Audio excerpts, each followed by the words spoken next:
We are live.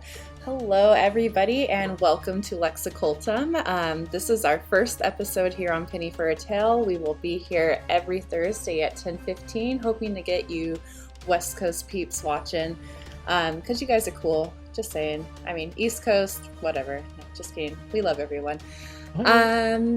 Yeah, just real quick as we kind of get into this. Lex Occultum is by Riot Minds. We'll go ahead and put a link to them in the show notes. And do not forget to check out our Sunday game, Pathfinder Age of Ashes, because Pharasma cursed some people, and it's getting kind of spicy over there. Yeah, poor Monica. It'll be awesome, though. As you can see, we are missing Brittany tonight. She is our Vice Countess. She is otherwise indisposed, probably with more important things. So why don't we go around and introduce everyone? I'll just start first. I'm Sam. I'll be the storyteller tonight. You can find me at Scribbling Penny on Twitter. And we'll go over to Ashley. Hi, I'm Ashley, and I will be playing Delphine this evening. And Ashley does not have Twitter. No, I don't. I don't.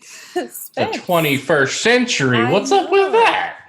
You have a hard time getting me on Facebook. Don't even. I will even and I'll odd. Yeah, I can already tell this is going to be a fun night. All right, Spence. One thing, turn the music down just a smidgen. Thanks. I'm Spence. I live here between this channel, my channel, Resident Moon, and a couple of my friends' channels. I live on Twitch. I'm on Twitch just about every day. You can watch me do one-shots here on this page, as well as the Sunday Pathfinder game. Hoping next year to start up another game of Static Dawn. Yeah, I crochet and all this other stuff, and I got to work that into my persona. I am playing Celine, who is a seamstress and weaver in our lovely little town. It's gonna be exciting. All right, and Mitchell. Hey, what's up? My name is Mitchell, aka Penny for a Tale on anything social medias. You can find me mostly on Encounter roleplay, running in Axon Punk, which I just did. An amazing hip hop cyberpunk infused role playing game. Other than that, you'll find me on Cult Divinity Lost's channel, and sometimes here. I am a TTRPG writer, art director, and game designer. You can see some of my stuff on Flames of Freedom, which is on Kickstarter right now. Viva la Revolution. Also, we have Rest in Pieces, which I think ended or will end soon, and Black Void, which is currently on Kickstarter. Awesome stuff, and I'm very excited to be playing this. It's definitely a different world from the cyberpunk infused one that I was just at, but I don't know how you're going to do that transition. Just like, yeah, I you think I'm just literally gonna have 15 minutes to go from cyberpunk, like gritty streets, to 18th century France. Yeah. And who are you playing? I am playing Anton Beamont, a religious priest of the Catholic Church, a loyal Frenchman and lower nobility. So I got myself a mansion. I get to live my dream of having a place that I own. It's great. It's awesome. Yeah, he's mid-30s, good age, but boy, does he loves his Bibles. I actually have a little... Wait. I need to find my Bible. I had it for the show, and now I can't find it. I have a few if you need them. It's true. Paul, why don't you introduce yourself real quick while Mitch searches through his stacks? Here, how about this one? For a Bible that might be there. No. Like, Here's my seriously. Masonic one. Here. That's a nice hefty one for you. It's true. You will be hearing about the Freemasons throughout this game. So my name is Paul. I I can be found here in this office or sometimes out and about. Those would be the best places to find me. I'm still relatively new to role playing things, so this is only the second campaign that I've ever played in. I've done one campaign of my own, but so I'm excited about it. It'll be very different than Relics, and I even bought new dice just for this character, and so I'm ready to go. I'm playing Brone Chanley, which, if that sounds Irish and not French, you're correct. I'm an orphan who was raised in France, left the monastery when he was about 16, and has been traveling, studying the occult, as well as using his knowledge of the church to give him places to stay. And yeah, he's a pretty weak guy, though. He's got a pretty messed up leg, walks with a staff, and it does not have great health. So It's okay. I am so excited to meet all of your characters and put you into this world. We are definitely going to sort of learn as we go throughout this. All of us together, just holding hands and learning. It's going to be amazing. But we're just going to go ahead and hop right in. So in Lex Occultum, most people do not know the horrors that sort of exist right under their noses. They are guided by the church and their Christian beliefs, but there are a few enlightened ones, like some of our characters and some other individuals that we'll meet along the way, who know the truth that spirits and demons and werewolves, vampires, are more than just imagination and story. In this sort of age of vanity and the decadent living of 18th century France, there are people who easily give in to temptation. There's been a surge in sort of occult societies, large and small, popping up behind closed doors for the people that have the right cipher. But for us, we will start on a Sunday in a typical Catholic church in the streets of Paris. And despite the flames that are lit at regular intervals in this hall, it is still bitterly cold. That stone just sort of holds on to that frost and chill. It's slightly smoky in the room, not the best ventilation, and on the stand before you is our priest, Anton Beamont, who is right in the middle of his sermon. And we'll just go ahead and sort of listen in on him as he preaches God's good word to these heathens. Yeah, what's funny is I actually have a priest outfit and I totally forgot about it. I have it for reasons. Yes. We won't get into that tonight. Though to say, real quick content warning, we are a mature channel and this series does deal with horror and gore and the occasional priest outfit for reasons. How come I'm the... Okay.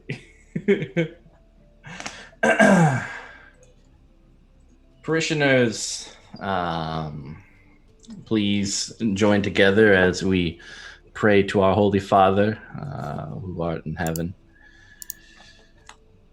Lord God, thank you for such a lovely day, for the blessings you have bestowed upon us, for the light that you're able to give us on a daily basis. Lord, if it were not for you, we would just be plain sinners. Well, and it's because of you we have the righteous ability of free will and the right of mind to choose you over everything else, Lord. I think upon the scriptures when it said, "For God did not give me a power of fear, but of truth, love, and serenity." Lord, I pray that we all feel that as we go about our day.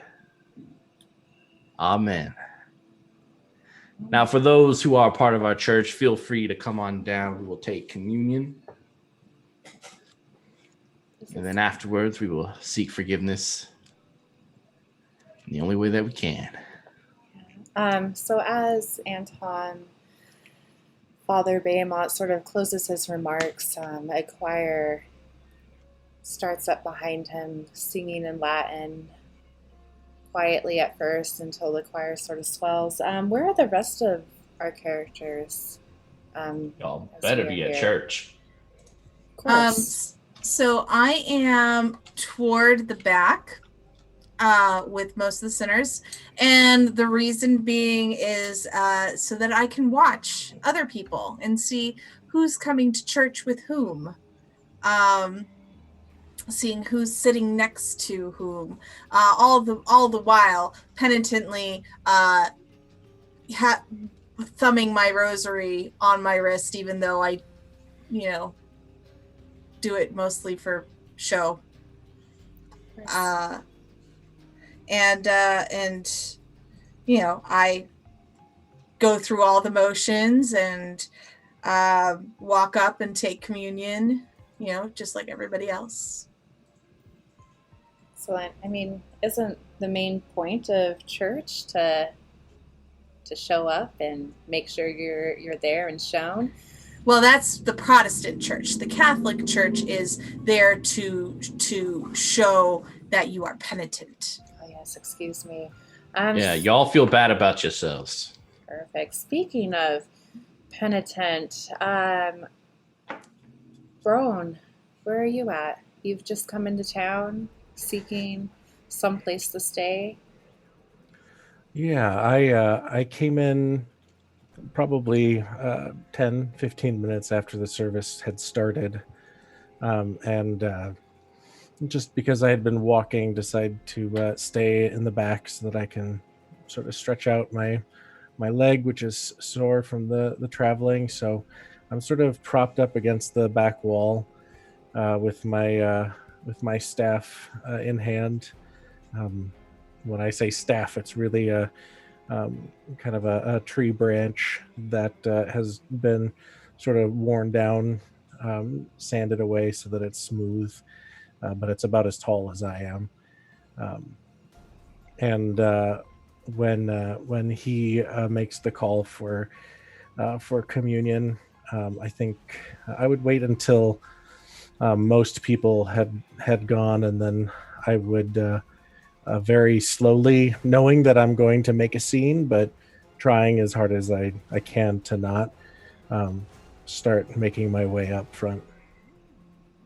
Excellent.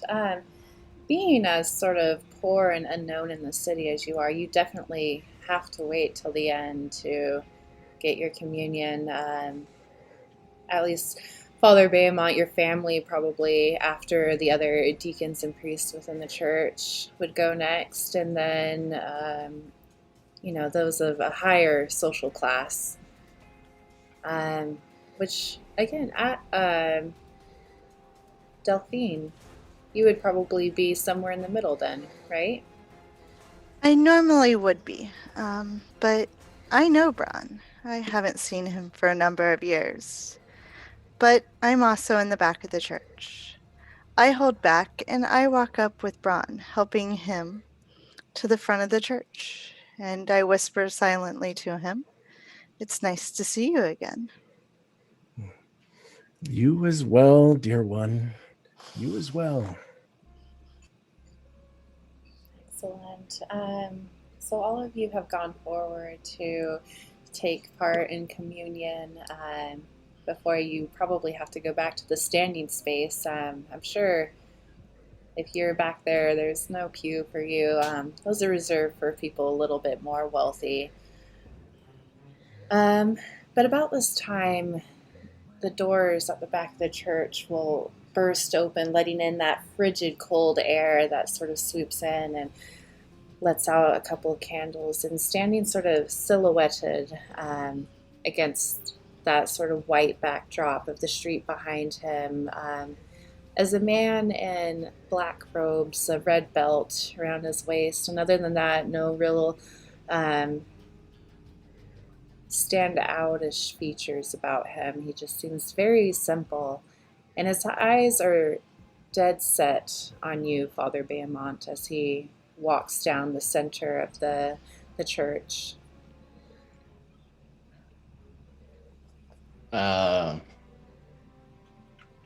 Sir, if you don't mind, we are in the middle of a service.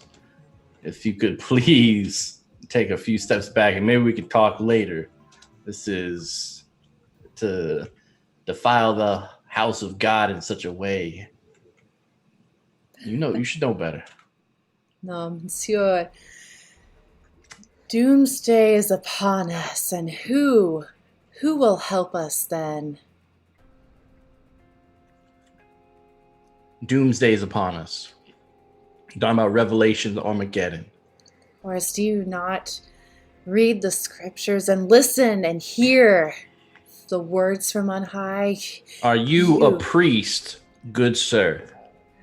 And not in your fake Then silence. church. No. Fake church. Yes. You will get out of the holy grounds of God Christ, or God as my witness. We will usher you out of this sacred ground. He will actually turn and try and shout to the crowd. First, shouting at the top of his lungs about how you have made the church of the whore. And he says, 7 times angels shall blast their trumpets. 7 times we hear their wailing tones. And then in this moment shall everyone know this. And he raises a warning finger. He's literally like spitting as he talks. So fervent is he like in these beliefs. He doesn't see the guards that I'm sure you've called up, Father Beamont, to stop him. I'm like, shoot that motherfucker. You would spill blood? Such language. Yes. You are not in cyberpunk. 18th century France. I'm getting there. Slowly. True. Yes. Can I look him over, see if there's any symbols, or if I can understand the context of what he's quoting? Yes. Again, it's that simple sort of black clothes with this wide belt of red cloth. It seems like they are purposefully not wearing any sort of identifying mark, but you have heard of these people. You've traveled around enough. You've been on the streets to know about this doomsday cult, Le Clarion Noir, that has really been spreading like wildfire through Paris. And 5 years ago they didn't exist, but now one can see one of their priests sort of on every street corner. But it seems that this is the first time they've burst into a Catholic church. The church is relatively strong in France right now. They have the king's ear, as it were. And something like this, you would be hanged for. Yeah, hang him. I will approach him and say, Monsieur, I understand that this is an important message that you bring, but it is not worth dying for today. Come and sit, and you may speak your word after. Oh, he lifts that finger to you again as you approach him, and he's literally trembling with the fervor of his beliefs, and he looks at you, Celine, signs like, you will soon burn in hell as well, and then shall you meet your holy Lord. Enough of this heretic. Send him away. He will be hanged before the sun sets. Yes, at these words, it's a difficult time, but you, of course, have bodyguards. They grab either side of him and start pulling him out. I get shoved back into my pew. Yes, you do. In fact, before you put him in the guardhouse, I would encourage you to take him out back and give him 99 lashings for this disgraceful, disgusting, distasteful abuse of holy ground. Yes, people are making the sign of the cross upon themselves as he's pulled past them. Again, he's just shouting for a moment until your guards knock him in the back of the neck a couple of times. When they're further down the aisle, of course, they don't want to do it on the pulpit, on the upper stand. But before he loses his words, he once more shouts that the 4 horsemen of the apocalypse stand ready.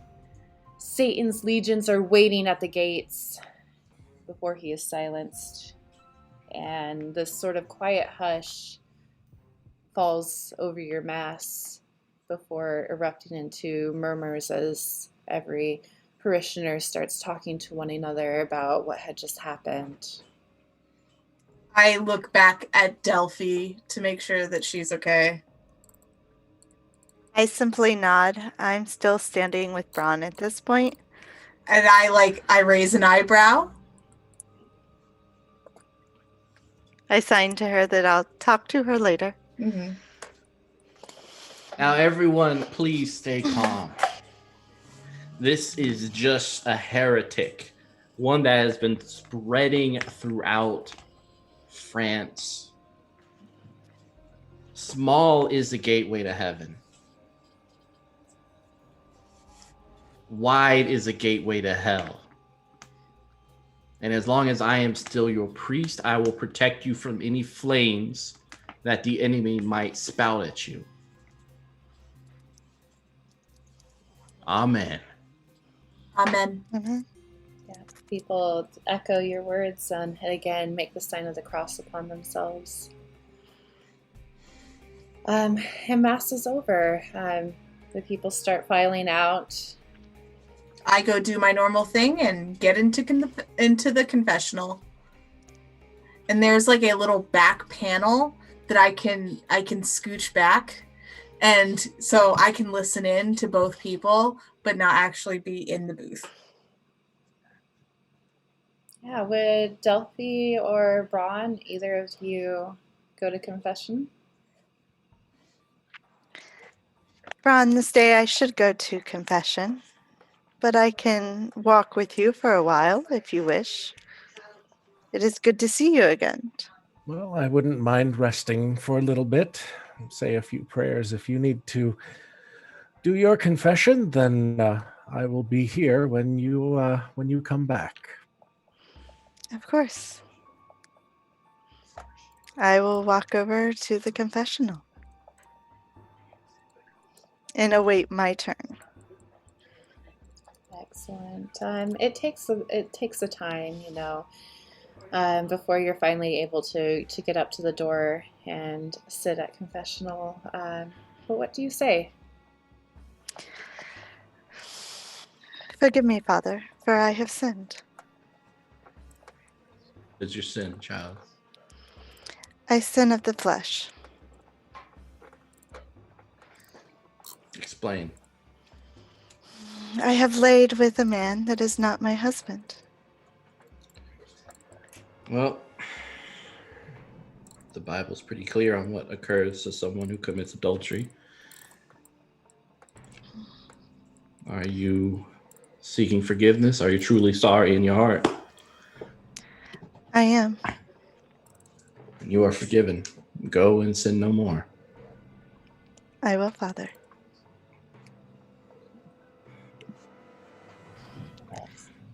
And I will walk back out, and I will sit down by Brone. Do I learn any juicy secrets while I'm hiding in confession? Of course you do. Will you send them to me later on? I will. Okay. But there is one, not from the confessional, but you could hear it just outside. Two individuals sort of whispering to one another as they wait in line for their turn. Talking about the importance to sort of rise up and to draw a line. They're discussing eagerly the murders of several merchants and administrators from the middle class. You had heard rumors of this as well. Mm-hmm. It's sort of been the talk of the town. Besides this doomsday cult, there's been definitely this string of murders as well. This is a very volatile time here in this area of France. But, people love to see conspiracies and make up elaborate stories, so it could just be nothing. Do I recognize these people? The people that are outside, or who they're talking about? The what they're talking about. You do recognize a couple of them have identified as Freemasons. But other than that, you sort of get distracted by this scandalous, juicy bit of information of adultery and lust and whatnot. So, oh yeah, everybody in France is doing everybody. It's true. But you recognize the voice, so you're like, you have to listen in on Delphine. Oh well, but I already, yeah. Anyway, do I recognize the people that were speaking, or am I in confession at the time? You're in confession at the time, listening to the words of the Father. But yeah, what would you guys be doing after Mass? I would be getting my midday meal, and then I would be getting ready for Sunday afternoon Mass at the Protestant church. It's like doubly protected, When Delphi comes back, I would probably say, well, it seems like you started with a fairly blank slate to be done so quickly. I make sure to come and confess weekly. Well, that's very good. You know as well as I, it's good for the soul, although I must confess there are times when I fear I may wear out the bench. Come, would you walk with me for a little bit? I need to get this leg stretched out a bit. I would love to. And we shall get meal together? Yes, I would like that. At that point, I come walking past them going, I have potato stew. Wonderful. Would you like to join with us? Brone, this is my friend, Celine. I've already walked past because we're not supposed to know each other. Mm-hmm. Come, my friend wishes to invite us in. Well, I do love a good potato stew. Excellent. And I will lead Brone to Celine's house. We will go in through the back door. Brone will notice I tend to take a long way around, but we eventually get there. I would never once complain about having to go a long distance. So even if it looks like I might be in pain, I'd never actually say anything about it. So when you get there, so you see before you turn the corner into the alley, there's an old sign, and if you can read French, it says La Bruche Rose, and the sign has a red spindle from a spinning wheel. So that's what the iconography is on the sign. And so coming into the back, there's a well-worn table and two benches for eating. There's a potato stew. It smells all right. It's warm. And there's also the smell of mulled wine. and Celine has donned an apron dress and is serving out bowls and has laid out a new shawl. So yeah. Sounds so cozy. Of course, in this I make very everybody- bitterly cold day. I make everybody hungry when I describe my stuff. That should be. So yeah. I would certainly thank you for allowing me in, for your hospitality, and a potato stew. It sounds like I'll be just at home. Just as long as you don't ask what the meat is. So for you and for you, the shawl is new-ish, and you may use it. You look bitterly cold. What is your name, monsieur? My name is Brone. Many call me Brother Brone, but I have to say I'm not really a monastic anymore. Ah. Well, Brone, I am Celine, and you apparently know Delphi. That should be an interesting story. So, welcome, and please sit. I have 1 more hour before I need to go to the other church. Really, Do you have any which running other you need me church to do you do? go to? Pardon? Which other church do you attend? Well, merchants such as myself must be seen both by the Catholics and the Protestants. Very prudent. It brings in business. Well, it can't hurt your soul either, I imagine. Or something. So, Delphi, who was your assignation this time? I don't remember.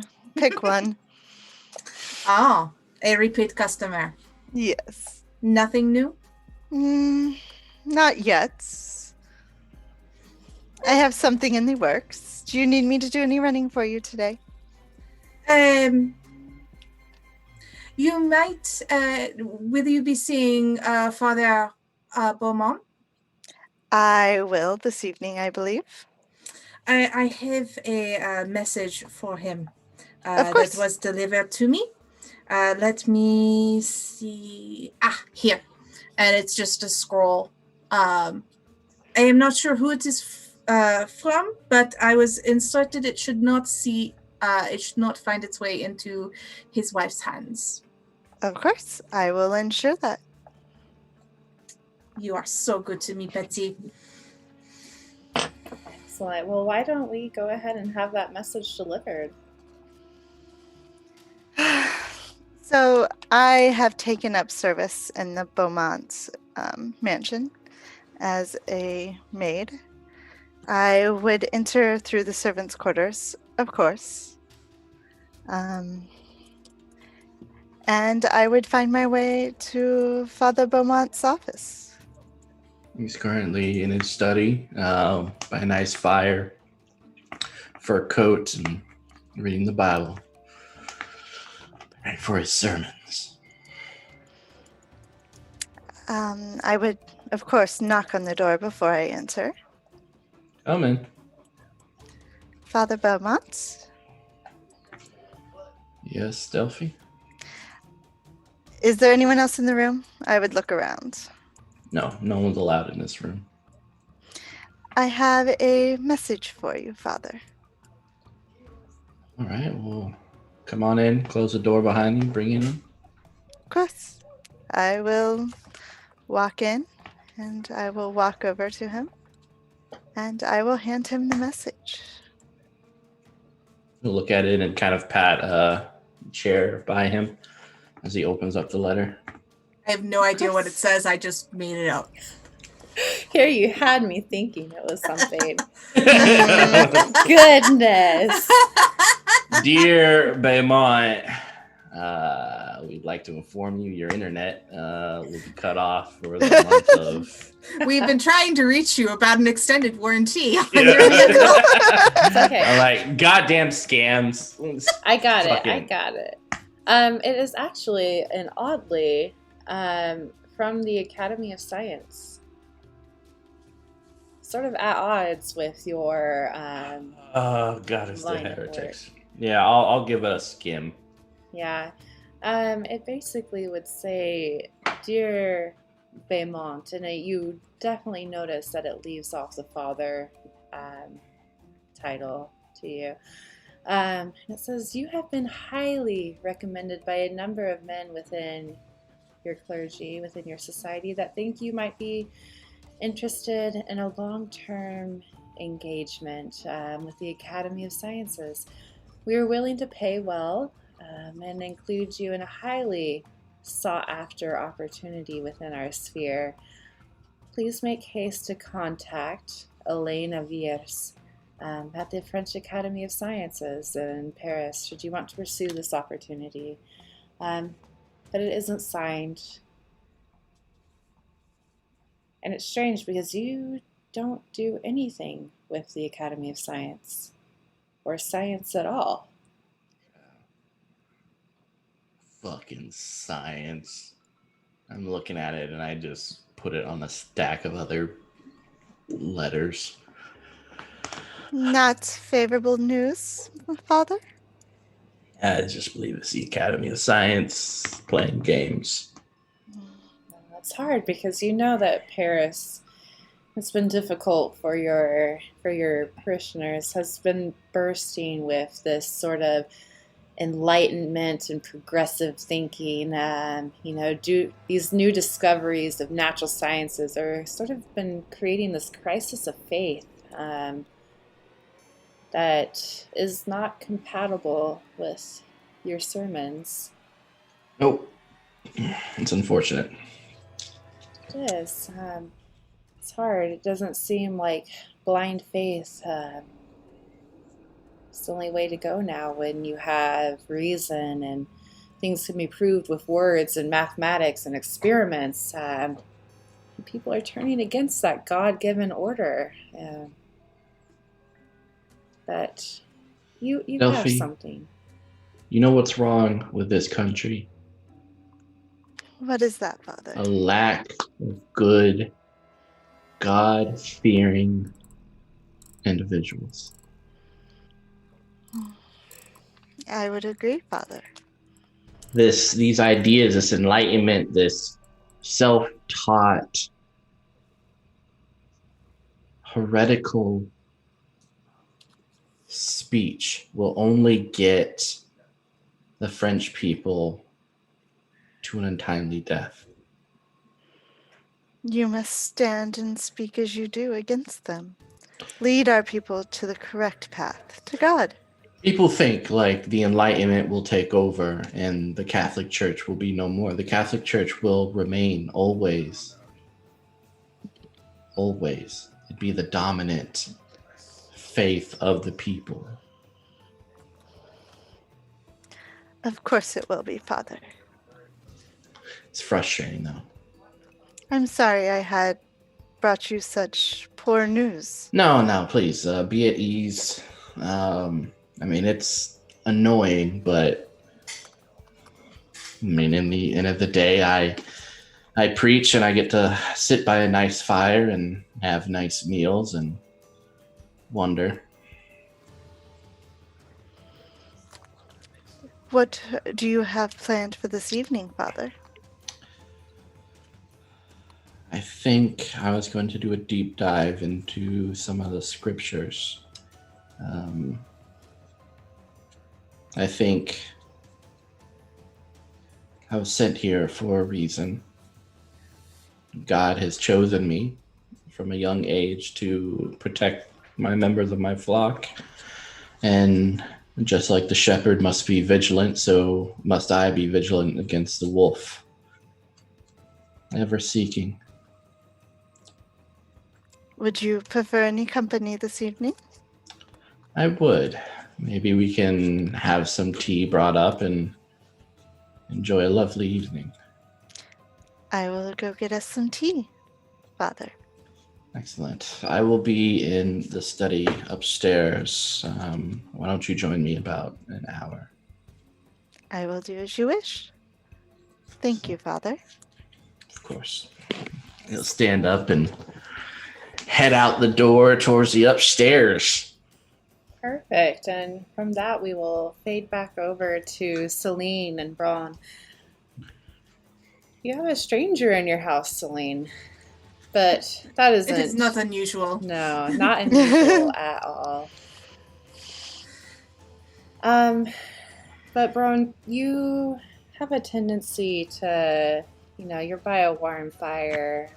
Everything's so comfortable. Your belly is full for the first time in a while, right? It's been hard.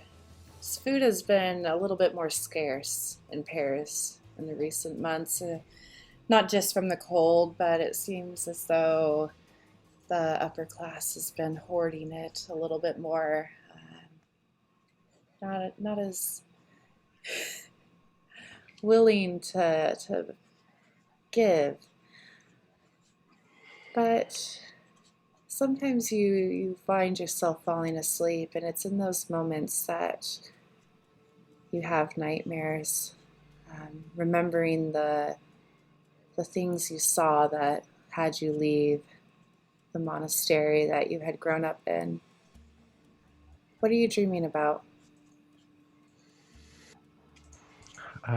The dream that, at least lately, has been returning with frequency is it's remembering the time that I was in one of the abandoned dormitories at the monastery, and looking around just to see what was there, and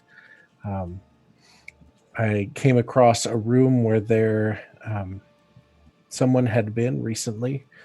I could tell because of the dust that had been unsettled, some pages that had been left lying around, some symbols that had been hastily removed, and there was still lingering chalk,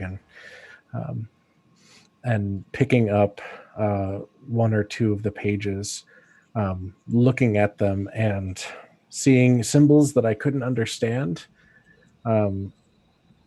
but just looking at them caused my heart to begin to beat faster and faster.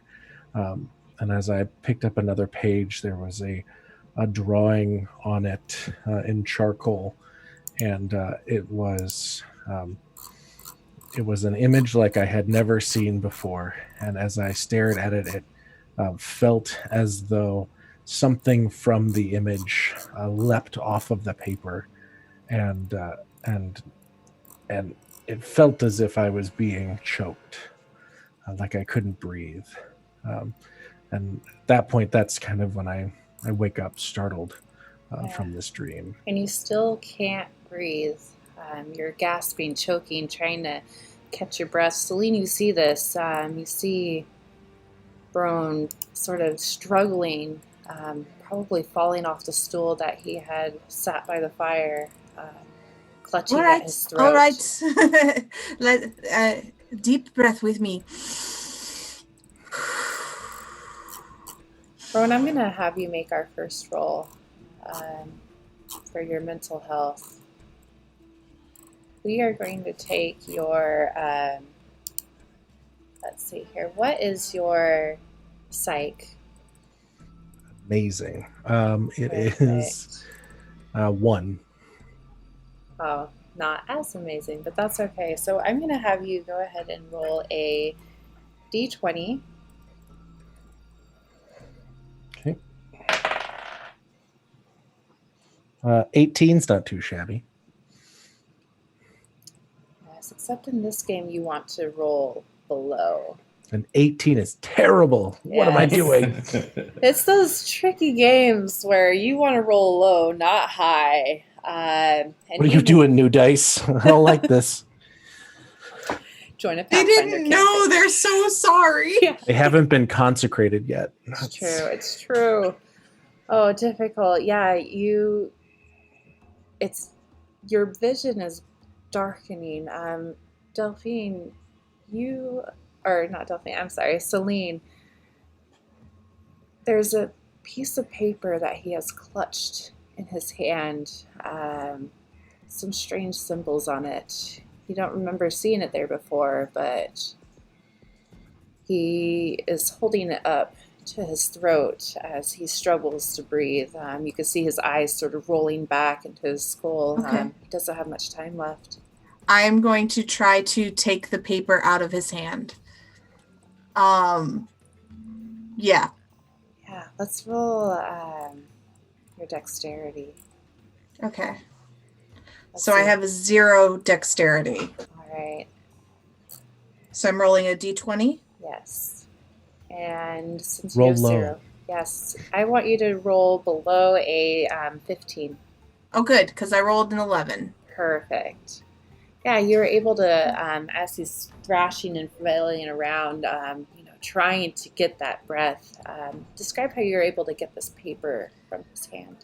So I have a knitting needle in my hand, and so I slip the needle in between his fingers just to pry them open a little bit to pull the thing out and let him grasp onto the blunt end of the knitting needle, not the pointy end. And get the paper away and like hold it back from him and say, "It is all right. It is all right. Breathe deeply. Take your hand away. It is going to be okay." Yeah. It seems that now that paper is away from you, you're finally able to take in that sweet, sweet air and breathe. Let me get you some water. And I put the paper down on the table and I go to get him some water. Mm-hmm. Just not even paying attention to it right now. And I'm gonna stay on the ground. If I fell off that stool, I'm not getting up.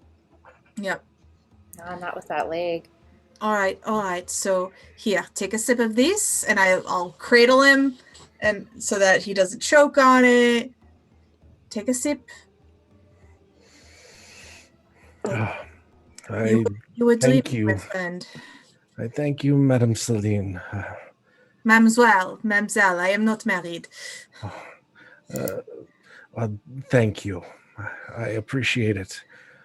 Come, let me help you sit up. And I'll help you. And Celine is a lot stronger than she looks. Like as you hold on to her arms are actually pretty solid. It's unusual. Especially for a woman of your class. Yeah. But she helps you back up onto your stool, and wraps the cloak around you and checks to see if you have a fever. Does he have a fever? Just clammy. You sort of feel that perspiration on his forehead. No fever, though. Okay. I set the staff kind of in front of me, holding it with both hands, and rest my head on it, trying to finish regaining my composure. What was this about? And where did the paper come from? I did not see you with... You don't have pockets. I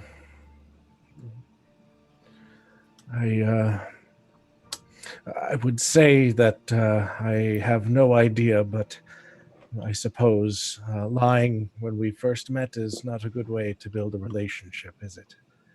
Well, it certainly does not breed trust. Besides which, I am very good at spotting lies. I would be happy to tell you what I can of the story, but if I may ask of you one thing, burn that paper. All right. And I'll take the paper and I'll look at it through my periphery, but then toss it in the fire. Yeah, you don't get much just looking at it that way. But as you toss it into the fire, fire roars up a little bit, unusual since it's just a small little sheet, before going back to normal. Was that gunpowder on there? What? If only it were gunpowder. Wouldn't that be lovely for us both? Well, no. Gunpowder is volatile and illegal for anyone who is not in the regiment. And still, it would be far preferred most days. Well, give me one moment. I don't think I will be making it to my second mass today. And I run outside and I find the butcher who goes to that mass, and ask him to give my regrets to anybody else who's attending. I have a guest who requires some attention. Perfect. Because people will ask. Of course. Need to know who's at church. Mm-hmm. All right, we are going to, as you sort of run out the door, go back over to our father and Delphi. Delphi, you knock on the door carrying a tray of tea. It's adorned in silver, very intricate and beautiful. As you approach the door, I knock on the door. Yeah, come in. I will open the door and bring the tray in. Father, I have the tea you requested. Thank you. We've I set it down on the table. Relax, enjoy yourself. No one will be interrupting us for the next couple hours.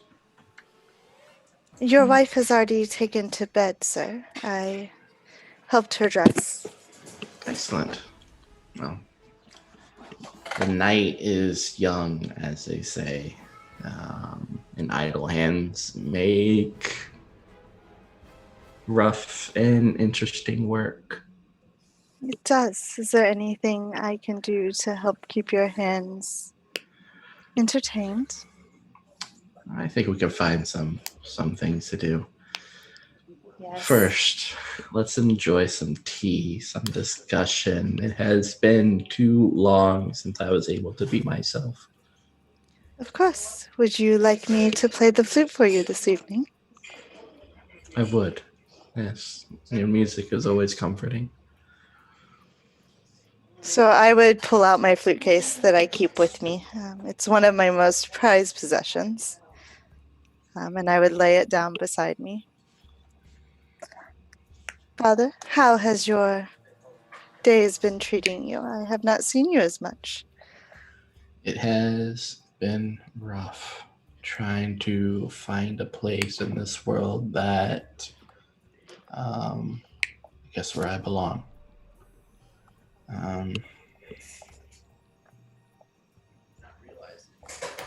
As the Shakespeare said in Romeo and Juliet, there seems to be some ill omen upon the stars. I am sure you will find the way through God in his light and glory. I know eventually I will see the gates of heaven. It's just from here to there. Jesus himself was tortured in the desert. More godly men than I have lived horrific and tortured lives, and they were loved by God.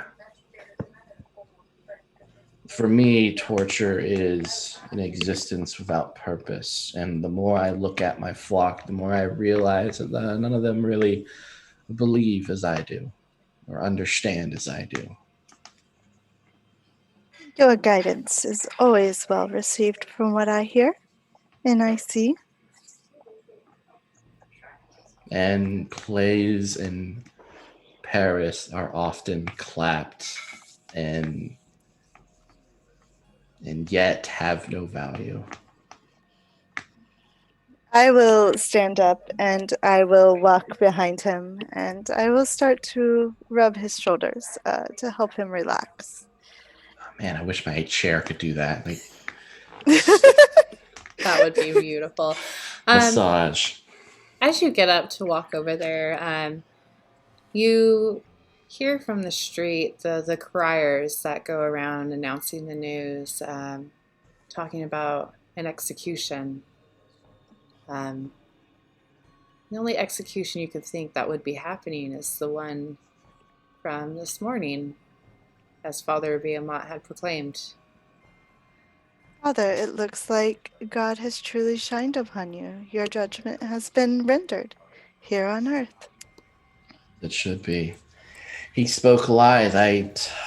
For people to follow him, when I also have to deal with the Enlightenment as well as the Protestants, it is infuriating to understand how many enemies seek to send everyone in France to a boiling, red-hot flame beneath the earth.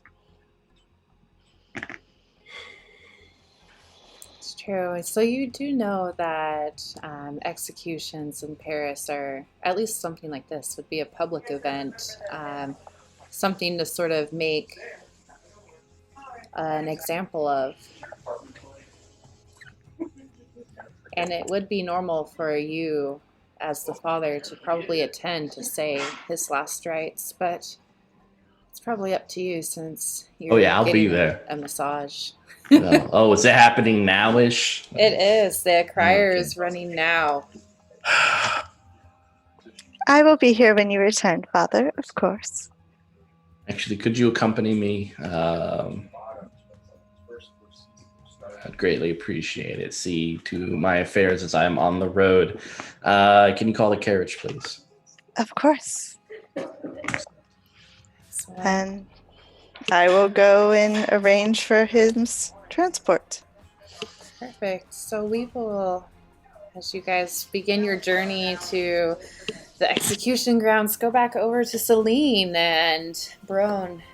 Celine, you have indeed informed the butcher that you won't be able to make it to Protestant Mass. And as you sort of rest your hand on the door to go back into your home, you as well hear the criers running through the streets proclaiming that the execution is going to happen at sundown, and you know that that's not too far off. Oh, merde. All right, so I go inside. Brone? Are you feeling well enough to walk? Well, feeling well enough has never stopped me before. There is to be an execution, and if we are not present, it may speak ill of both you as a newcomer and me as a business person. Then lead the way. Here, you must be properly attired. And so I bundle him up because clearly he's in threadbare clothes, and I am nothing if not a generous hostess, as generous as I can be. Of course. And so you now have a cloak, which is nice. I'm not complete destitute. You're just not wearing good traveling clothes. You probably have frostbite. I scrounge whatever I can off of the monasteries I visit. Now you have something that's made by a professional. So, and it is Well, of I don't high know that I've quality. had something this beautiful since my days of youth. Well, I am glad that it is appreciated. It is not often that anyone praises my work in front of me. How vogue is it? Well, the one that I gave him, not very. It's very common. It's a blue mid-weight wool. Perfect. Still Meanwhile, nicer than anything that I've worn in the past. I 20 have years. my heavy shawl goes over my head. Hang on, I'll do this. Yeah. Goes over my head and stuff. Bron, you know enough of being on the streets, that this is something that you should probably put underneath your clothing, lest someone think you stole it, which is very common for someone of your status and stature to be accused of. But yeah, as Spence and Celine had said, public executions, members of the public generally voluntarily attended. People, if you weren't seen there, again, they would think that you were protesting it. You were thinking that this isn't what should be happening. And there's also the guards would always grab a small number of witnesses from the crowd to assure, accountability, as it were. And it's mostly to sort of deter individuals from defying the laws or authorities. So, yeah, it was sometimes even mandatory to attend these executions. So as you begin to walk towards the square, the streets are filling up around you as people leave their homes to see the spectacle that is to be. Oh, can I say that I grabbed a lantern for when we're on our way back? Yeah. Cool. That would be something probably advantageous to have. I am nothing if not prepared. Excellent. So the four of you arrive your separate ways at the square where executions have typically taken place here in your neighborhood in Paris. The Plaza de Grève, and it always sort of draws, again, thousands of curious onlookers who also regard this as sort of a cheap form of entertainment. It's a different time. So again, there's several thousand people sort of pressed in upon you. Celine, you are middle class, correct? Yes. Yeah, so not as pressed against you. If you have brought Brone up to where you would normally stand, as is customary, you would definitely be getting looks. Yeah. I look at Brone and I say, "Do you have a place to stay tonight?" Well, I have been staying at the Abbey of the White Cloaks. If they close their door to you, come and find me. I thank you for your hospitality once again. You are welcome. Until then, à tout à l'heure. And I move forward to where my station permits and stoically start crocheting. Yes. If I want to look around, do I see, well, A, can I see the prisoner at all? And B, is there any clergy with him?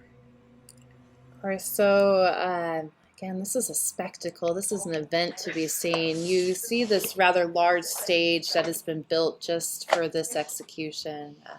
They make them fast.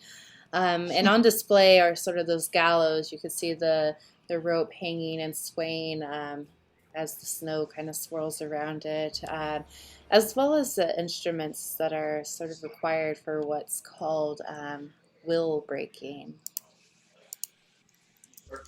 And it seems like there's not just one person that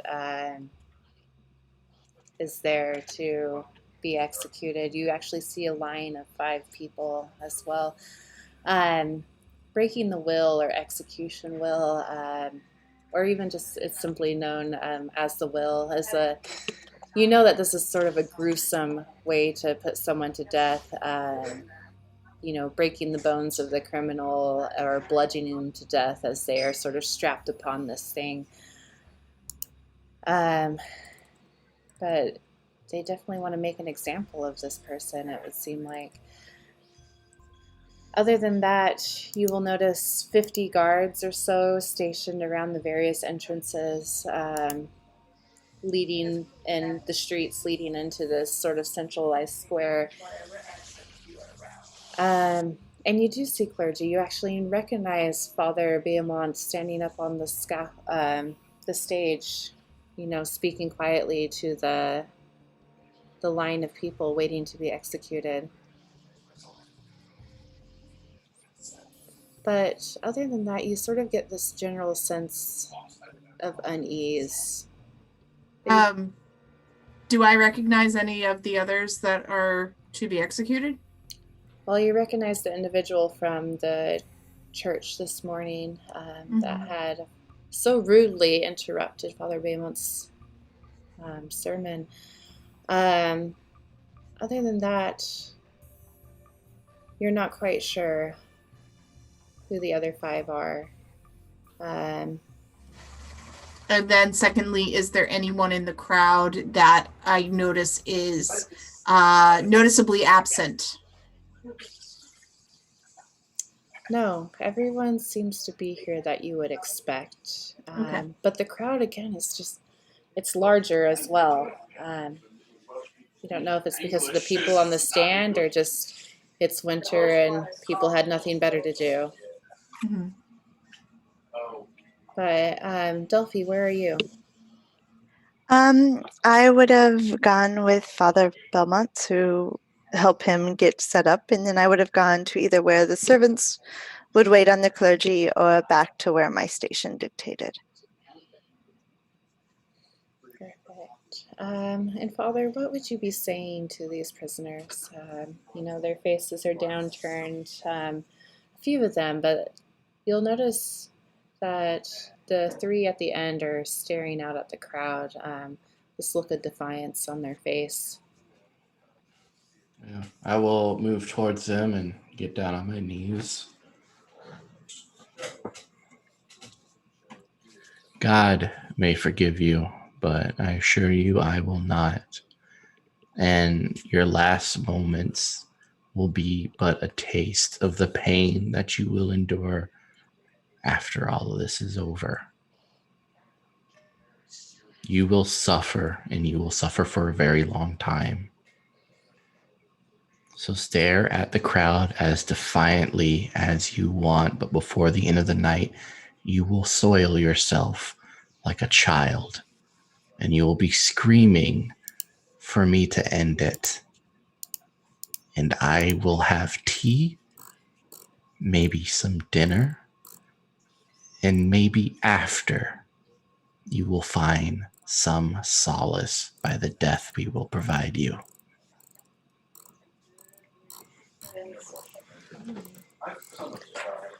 Father, roll dexterity for me.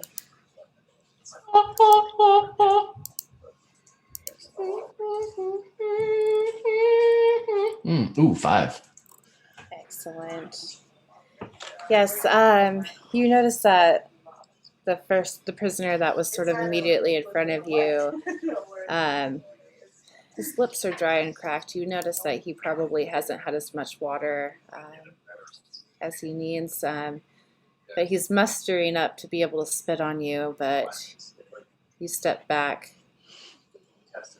so that the spittle just sort of falls at your feet instead of your face. I'll shake my head.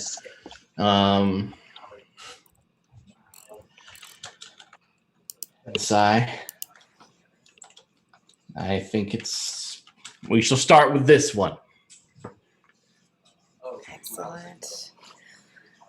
The guards pull him forward. The people in the front of the crowd, obviously paid, are throwing sort of filth and excrement at the prisoner and shouting curses as he's brought up to the gallows. And the soldiers around are sort of... I wish you going to say something. Yeah, I'm going to implore everyone.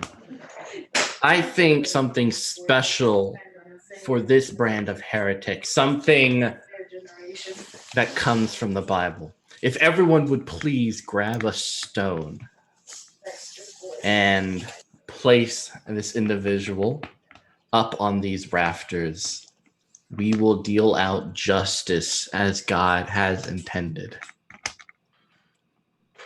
Yeah, the people in front seem excited about this, almost salivating at the prospect as you notice the first, couple rows of people bending down to find a stone amongst the cobbles there. But yes, the person doesn't look quite as sure now. Their defiant look, you could see, is slowly faltering. The tension is sort of being built up by these drum rolls from the soldiers as who would have been the headsman steps back away from sort of the line of fire, as it were. Yeah, any sort of head chopping makes me nervous at this point in The France. poor executioner, he's just like, man, I was going to get it. I know, right? He's like, there goes the rich just fucking us over again. Yeah. I'm like, throw the stones. Yeah, it's just sort of rain just descending upon him as you hear, stone hitting wood. That the first sort of strikes him in the side of the head, and he stumbles to his feet, and it's just, he can't run away, he can't get away. There's just rocks sort of flying upon him as he's very gruesomely stoned to death. Brone, Celine, what are you thinking as you witness this? You're a little too far back to participate, but I guess, Celine, you could if you wanted to. I have my hands full, so I do not participate, but I make a point not to look away. Throw a scarf. Because I know there are people watching me, so I will, while I am not throwing any stones, I am simply being an observer. Excellent. As soon as Celine left me, I wandered towards the back of the crowd. Mm-hmm. Not leaving the area where the guards are, but finding, I don't know how prevalent benches would be, but some place to sit and rest a little bit, or sit up against some stairs or something like that. I've done my best to be facing the opposite direction, to not be facing the gallows. In particular, as I hear everything that is going on, I would not necessarily noticeable to anyone, but I would say a prayer for the men being executed. And then I take out a small, very poorly bound journal, and would just begin flipping through some of the later pages in it. Excellent. And Delphine? Would I be closer to the front, or am I in the back? At this point, you are Father Beamont's help, his servant, so you could probably be towards the front in case he needed to be assisted in any way. Probably near the stairs that would have been leading up to the gallows. I would also make sure that I am paying attention to everything that is being done. I would not necessarily participate in it, but I would be watching very closely. Yes. Anyone that isn't able to participate around you, you could sort of hear them jeering as the person who, kept trying to get up, kept trying to get onto their hands and knees, is no longer moving, just sort of stoned to this bloody pulp. It's messy business. Much of him is not like a hanging, just a clean snap, but this was something else, and definitely something not expected. Brone, from your vantage point near the back of the crowd, the people that are much poorer than those that had thrown the stones. You get this sense of anger, just in the way people are sort of moving about, the whispers going about the injustice of this. Just as you're sort of able to focus on it, they clean off the body, kind of throw it over the back of the stage that had been built, and they bring up the next execution-y person to be executed, prisoner, criminal, as it were. And the headsman looks at you, Father. I look out to the crowd. What say you, good people? Just in this sort of tumultuous roar, you just hear them shout stone. It seemed like that excited them to be able to participate in that way. Then let it be.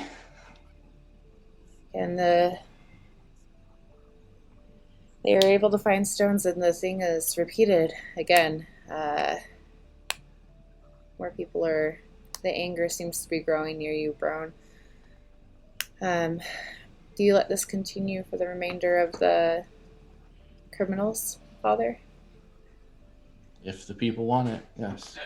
Yes. Oh, they definitely seem to want this. At least the ones that are able to participate. But going to the back,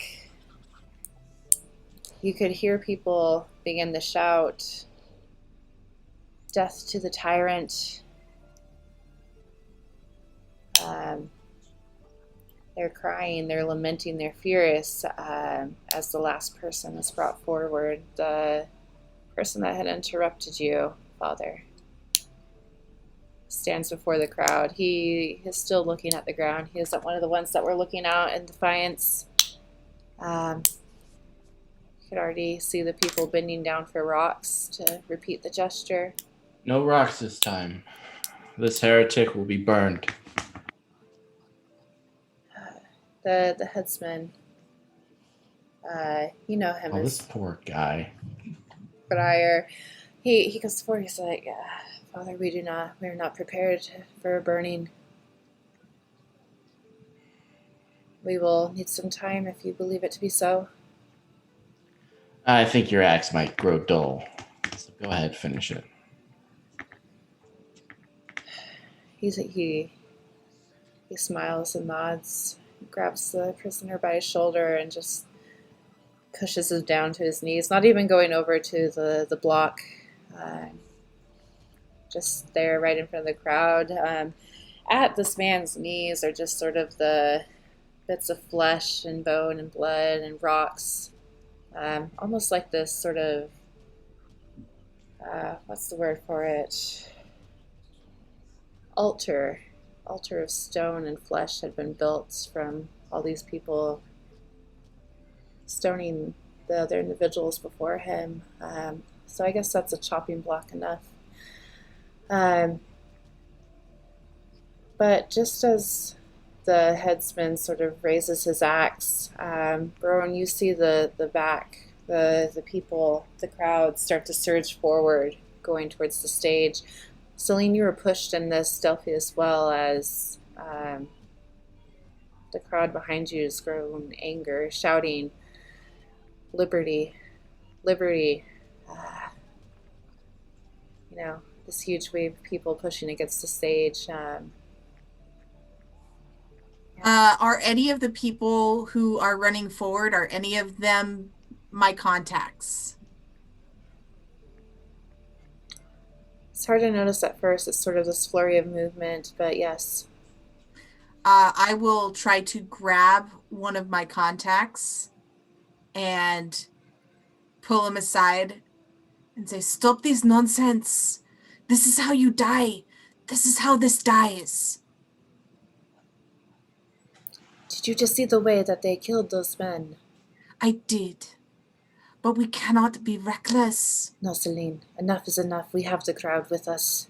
This is not the time. You do this now and everything that we've worked for dies. Oh. He opens his mouth to respond to you as you hear the headsman sort of bring his axe down. This crumbling sort of sound because the I guess the heretic's neck was upon loose stone. And the crowd goes quiet for a moment. It's sort of eerily silent after all this screaming and shouting. And from your vantage point, Father Beamont, you hear chaos just sort of unleash. People are trying to get up on the stage, tearing at your robes to pull you down into them. The guards that have been stationed around are shouting, trying to defend you, defend the location. You could hear, people being beat back. I turned to my contact and I said, Jean-Paul, go home now. No, the whole crowd is with me. And you will die with them. Go home. Why don't we have you roll let's see here. I want to say charisma, but It's intelligence. No, yes, charisma. Okay, so is that a D10 Charisma or is that a 20? We're let's see. It'd be so you'd use communication and probably like social interaction. Yes. I have persuasion. Yes. Okay, so Yeah. and what am I rolling? D20. A D20. Okay, so I got a 13 and I have a persuasion of 1. All right. What's- Plus Bring it 1 or down. -1? It's a +1. All right. So, and what's your communication? My communication is also at 1. And what's your rhetoric? 1. Okay. Yeah, you would need to roll a 4 or lower to succeed. So what? Let me bring up. It's skill value. Yeah, which I'm is just 1 for wondering 1. if she means -1 because you want your numbers lower. Are you not Okay. a communicator? I'm supposed to be a communicator. Okay. I wanted like So I think you just have it backwards. okay. Is what So it's then- sounding like. So then negative, I guess. Yeah.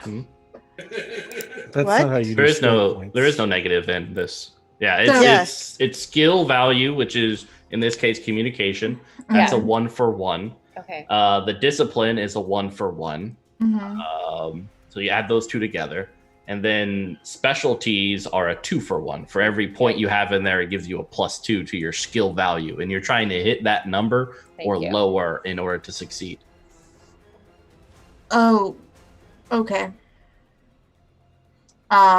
So yeah, I got a 13. Okay. Rolling a D20 because you were supposed to roll a D20, not a D10, right? Yeah. Okay. Yes. So I did not succeed. No. He shakes his head, and it's just, you get so caught up in the fervor of the crowd that he doesn't listen to you and just sort of brushes past you and instead pushes you towards your home. He says, no, you go home, Celine. But for now, it is time for us to rise up and get liberty.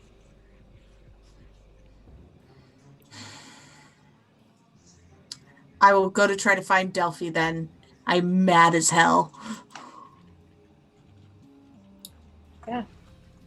Delphi, what are you doing?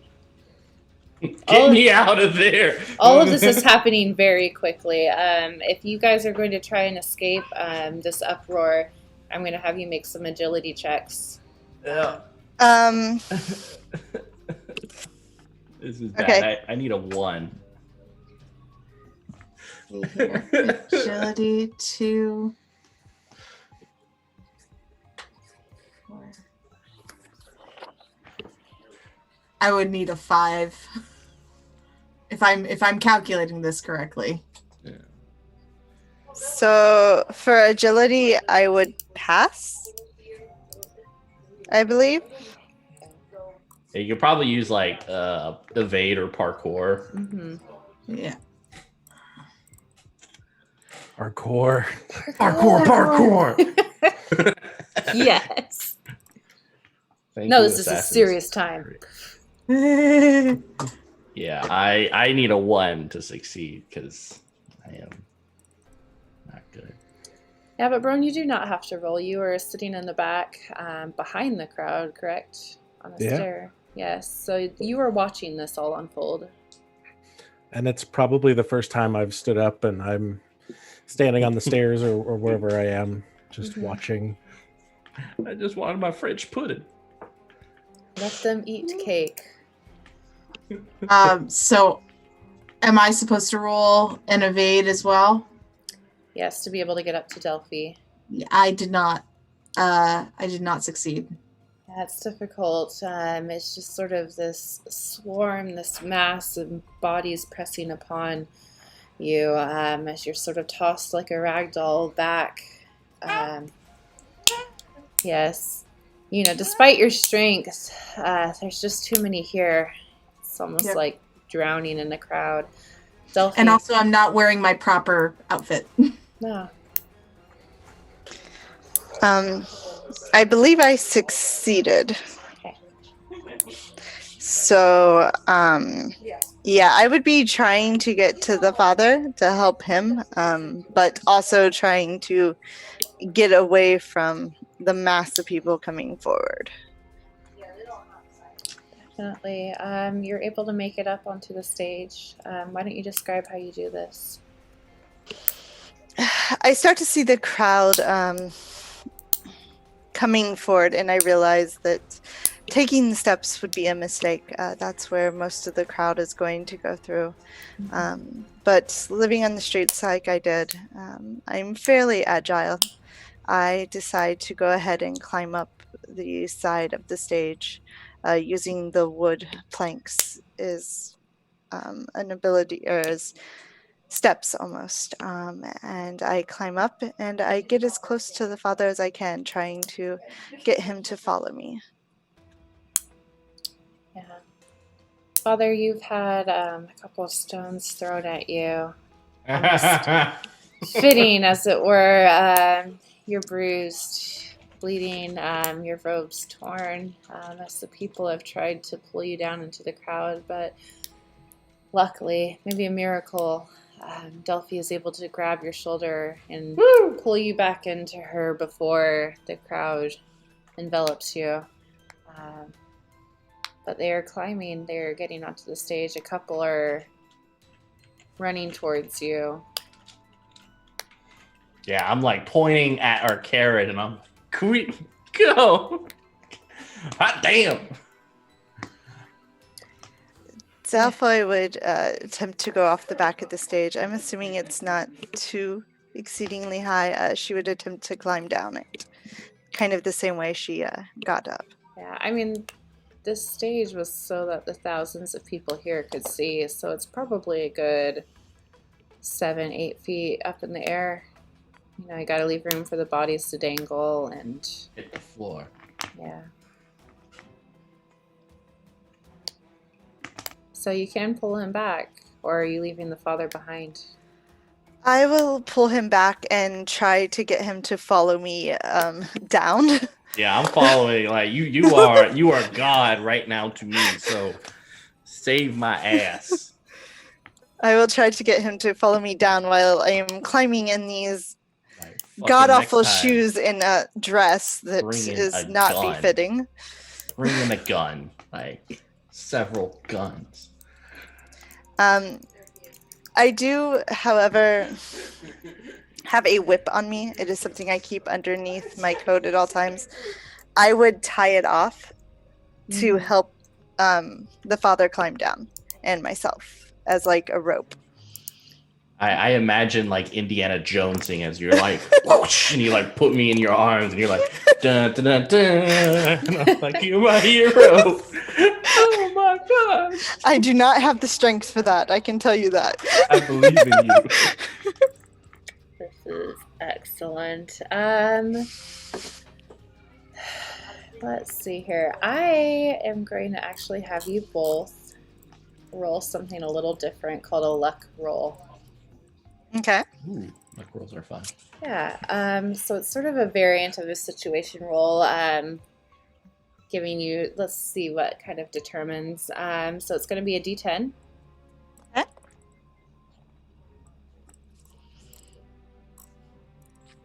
Give me your number.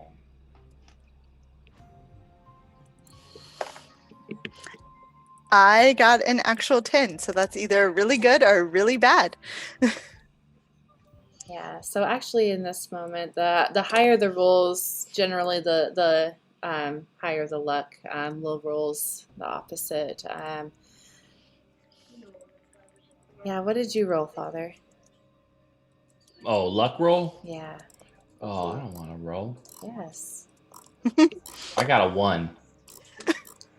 Wonder if this would cancel each other out. She carries me, but I squeal like an infant. Yeah, Delphine, you said that you were tying your whip in order to help the father climb down. You're definitely able to get it secure and are able to sort of shimmy down yourself, no problem, as the father struggles to follow you down in the same fashion. His foot, will catch on a plank that hadn't been hammered in quite as well, and you will fall the last 4 feet. Not that fall, but as you do, you sort of land on your ass right next to one of the dead bodies that had been stoned, mutilated. Ugh. Yeah, your hands sort of flying out and sticking into some sort of gooey, still warm flesh. I'm gonna need a bath after this. Staining you. But there's a crowd that has grown behind you. But we'll go over to Celine, who has been tossed back in the crowd, trampled on slightly. Yep. Yeah, It sucks. it does. So I, seeing that I can't really do anything to get to Delphi, but she seems to be taking care of things, I'm going to try to get away from the crowd and slowly head back home if I can. Excellent. Let's have you do one more agility roll. Okay. For evade. Yes. Okay. Yeah, nope. Yeah, why don't you describe how you are, again, trying to get away from this crowd, but unable to easily get out. You are able to get some closer to Brone, but not without injury. So I am moving away and but someone pulls on my scarf and is like choking me back, probably trying to take my scarf from me just because, Looks nice. It's nice, it's warm, and somebody wants it. So, yeah. Excellent. Brone, what are you doing? Once I've decided that this is going to turn into a bit of a bloodbath, with the guards rushing to try and calm the crowds, I assume the guards are going to rush to try and settle things. Ah, yes. You hear gunfire erupting from the guards. Yeah, I'm going to straighten up and try to just slip away. Excellent. Where would you be heading? Back to the Abbey. Right. That is a good idea. Unlike the others, this is kind of the first time it's been beneficial to be in the back. You don't have to roll anything. You're just sort of able to walk away. Back to the Abbey. I'm looking at our damage real quick. But we will move past that. Father, Delphi, you're on the ground, Father. This crowd coming towards you. I sort of want to give you the same treatment that you had bestowed upon the others. They're not dressed very nicely. Their clothes sort of worn and dirtied. Just average working people. Filthy. Yeah, I'm running towards the carriage. Like, get the fuck out. Yeah. I will try to pull my whip. I would have tied it in a way that hopefully I could jerk it loose. If it doesn't come on the first jerk, however, I will also follow the father. Yeah, why don't we... Man, what kind of roll would that be? Jerk your whip loose. Jerk the whip loose. I don't know how else to say it. I have to go back to confession for that one. Yeah. Yeah, I know, right? Fighting? Yeah, I think Yeah. because it's pulling a... Unarmed? Or would that... No, because it's a whip, so it wouldn't be Maybe a unarmed. combat reaction. Yeah. Let's see here. Battle, combat action. You're like, yeah! Whoosh! Yeah. This let's go creature ahead. belongs in a museum. Why don't you go ahead and roll your combat action or battle experience? Okay, so its fight level is ×1, battle experience is ×1, and then the specialty is ×2. Is that correct? Mm-hmm. Correct. Okay, so I need to get an 8 or lower. And I did not. I got a 17. Ouch. Yeah, so Will no, scripture help? always. Your whip does not come loose, so I Okay. take it that you're going off after the father then. Yeah, I just leave it. If it doesn't come, like if I tied it too tight or something, I just leave it. Yeah, I mean, you I'm tied not it tight silly. enough so that people could climb down it, so it's a good thing that it doesn't come loose easily. That's true. Makes sense. You just need to learn the Japanese art of tying knots. I'll have to work on that. All in a Pope outfit. I'm gonna look up Yes. that, what's it called? Shibari. There we go. Anyways. Things Father. Spence knows. I know, Spence is like, I'm a grandmaster. What you talking about? Oh, no. Father, but your luck is not good today with that roll that you had. You go towards your carriage, but it seems as though others have gotten into it before you, and in this chaos have, taken their lanterns towards it. You can hear the crackling of fire as your carriage is up in flames. Oh dear. Not that way. I would grab the father by the arm and do I have a cloak on? I would say I'd have a cloak on. Of course, it's winter. I would throw the cloak over the father because mine's going to be a lot less noticeable than his. Mm-hmm. And start pulling him off into the side streets. Excellent. And Celine, Are are you I heading will. home? Yeah. I have lost my scarf so that I would not be choked to death. Good idea. You're very easily able to catch up to Brone. He does not move very fast. Are you unharmed? Oh, hello, Celine. Yes, I have a habit of staying out of the way, and it seems it served me well today. I'm thankful that you are safe. Barely. You can already see the bruising sort of forming around her neck. I was planning on heading back to the Abbey, but if you would like someone to walk with, I would be more than happy to accompany you back to your store. I look around to see if anybody's following us. Doesn't seem like it. You can hear gunshots, that sort of loud echoing, as it ricochets off the walls from the square. Yeah. But I am not armed at this time, so I will. It might be better if you were to walk with someone. But please, mes amis, come. We will. Let us walk together. Safety in numbers. Yes. I always enjoy the company.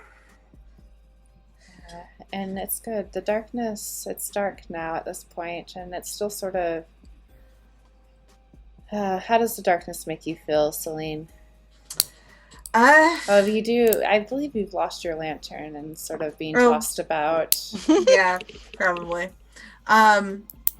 Without the lantern, Celine is where when you first met her, she seemed calm, collected, very astute.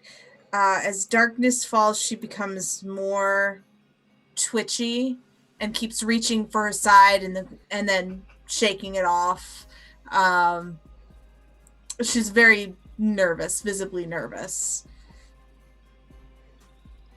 Excellent. From that, we'll go back over to Delphine and the father. The carriage burning behind you as, Delphine has covered you and is pulling you towards the side alleyway. Now that you are sort of no longer visibly noticeable, the crowd seems to be leaving you alone. More of them are scattering, though, as the soldiers sort of fire down on the crowd, not really caring who's in front of them, just anyone that's near the stage. So it's a good thing that you got him off of there. Where would you take him? I would take him to the closest guardhouse, somewhere where I knew he would be safe and they would be able to get him back home safely. Excellent. So you guys are going down these dark streets, just the sound of screaming and gunfire behind you. It's lightly snowing. There's a couple of oil lamps in this direction lighting the way. Do you guys talk about anything? Father, are you okay? I am. The king will not be pleased about this. People will die. Many have already died this evening. Many more will. What they did was foolish. But thank you for saving me. I feel like I owe you a debt. It was my honor, Father. Come, let's get you to safety. I know these streets well, but they are not the kindest to those of your class. Thank you. I appreciate it. Yeah, so you're able to get him. Oh no. Are you bringing him to my place? No. Oh, God, no. I am not that stupid. No. I am taking him to a guard tower. I'll be like, it smells like heretic in here. I don't need this in my life. It's excellent. As you get there, the guard tower is actually empty. They've sort of vacated to go take on what is happening in the square. No one is there. How far are we from his home? Well, you had to take a carriage here, but probably just a couple miles, not too far. Oh, God, so far. Are there any horses here? Let's see, you're searching the guardhouse. I'm looking to see if there's any horses or anything like that. As you walk around the building around back, you notice that there is indeed a stable. Appears to be a couple horses there, the older ones. Father, do you know how to ride bareback? Oh. Spence? I said nothing. You said so much with your face. Oh, yes, you did. We So love you, much. Spence. Welcome to Penny for a Tale Late Night Edition. Mm-hmm. Well, it's midnight on the East Coast, and I am now officially the same color as my dress. Thank you very much. I blush with my whole body. Can I ride bareback, you say? Father. Oh, man. So you can check us out on our OnlyFans website, where we will just roleplay without any hindrances whatsoever. It will get weird. Let me tell you what. So weird. You need to answer her question. You are so red. Quote of the night. I assume he can't ride bareback unless he's in his house or has a lot of assistance. He needs help getting up. Exactly. And he needs help. Thank you, Spence. He needs assistance. He needs a good guiding hand. Yeah, some coaxing. Yeah, like maybe some encouraging words, like you can do it. So I will pull some of the more calmer. They're older, so horses are usually calmer as they get older. I will pull two around, and I will help the father get onto them because I'm assuming there are no saddles, and I'm not going to take the time to attack them. So I will, and then I will get a lead rope to try to guide the horse. Excellent. Father, why don't you both give me an agility horsemanship? You know I can't. I know. I'm gonna fall off this horse. This horse is gonna kill me. Yeah, I am good. I am glad I am good at agility. I need pass. a 1, and I do not get a 1. Horses are hard. I am guiding him. This is not a carriage. Where's the carriage? Do you attach the carriage to the horse? Does the horse attach to the carriage? Maybe if we get a harness, Delphine can pull. And Storyteller, is it safe for me to say, as I see him struggling, I offer for him to ride with me? Yeah, he can ride bareback to behind assist you. him. You could say bitch if you want. Yes. We have 2 different storylines here. One is of the fair badass maiden as she keeps Sir Can't Ride a Horse Bareback alive. And then we have someone who can't walk and someone who's lost her scarf. I mean, really, Spence, I'm kind of disappointed you didn't die for that scarf. Like, You just finished it. I know, right? I feel like you need to make a stand at some point in time. I can always make another one. Can you, though? Like... It's all because of Celine's training, though, that I am capable of this. Mm-hmm. Yes. So, Delphine, you are able to you sort of sigh to yourself as you see him the struggling. Should be thanking Celine.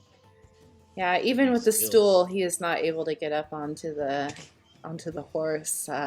You know, So I have to, those robes. I'm like...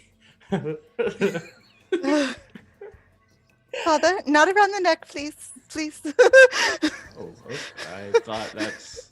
Okay. Not the time and place. Got it. There's a time and a place for that. Yes, so gripping Celine's hips, I'm guessing, her waist, excuse me. You ride off towards your home.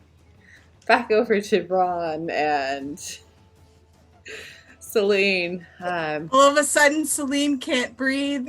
Is like, giggling for no reason. Also terrified, but blushing as red as her dress. And Brone says, "What a family-friendly night we're having, aren't we?"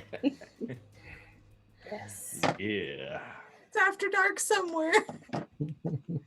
I would ask you, Mhm. has this sort of discontent been building up for a long time?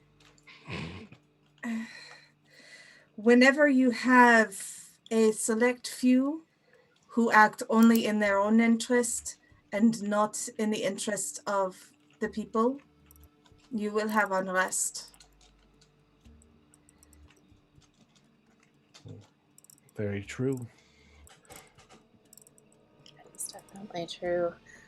And it needs some sort of release. So it boils over. I can't. Wrong scene. If you want release, go to the other scene. Whew, yeah. In this scene, you get guy walking with big Composure. stick. I'm trying to get composure and you're not helping. I know. No, you're really not. I'm choosing my words very intentionally right now. Wants to see how much brighter I can get. Yes, it is a goal. Celine, I was somewhat taken off guard by the actions of your priest today at the gallows. As was I. He is an interesting man. His humors ebb and flow as the tides, and today apparently was one of his cooler days. I do not believe those people deserved the death that they received.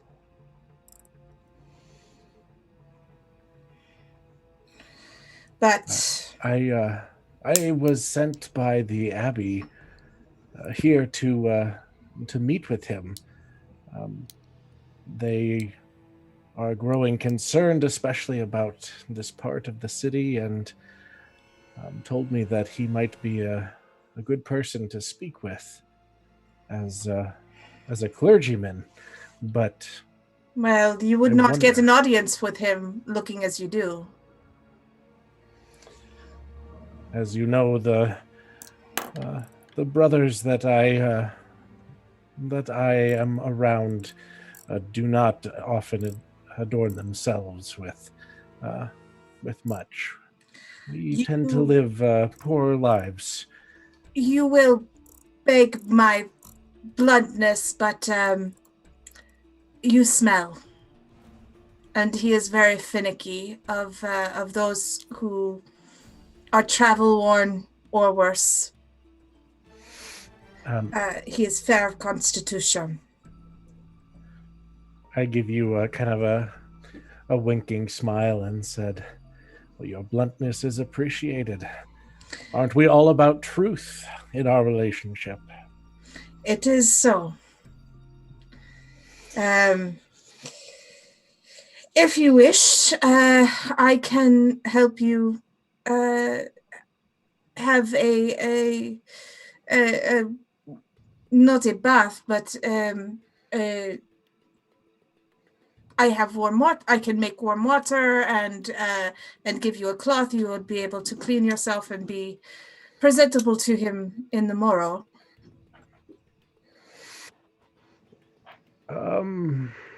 Yes, I would appreciate that. I do not know the accommodations at the Abbey, but I have a spare bed whenever Delphine does not visit for the night. I may just take you up on that. Things are, shall we say, going roughly at the Abbey at the time. As you, I'm sure, know, finances are something that every religious community struggles with, and when you are devoted to the poor, you tend not to bring in much money. Well, if you wash my dishes and help me stoke the fire, then you are welcome. As long as there's a stool for me to perch on. We can make those arrangements. Just in the evening, you will be locked in your room for propriety's sake, of course. I would have it no other way. Very good. Excellent.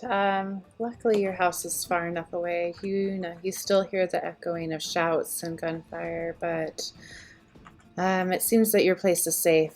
But you have a ritual that you go through to make sure that your place is not easily broken into.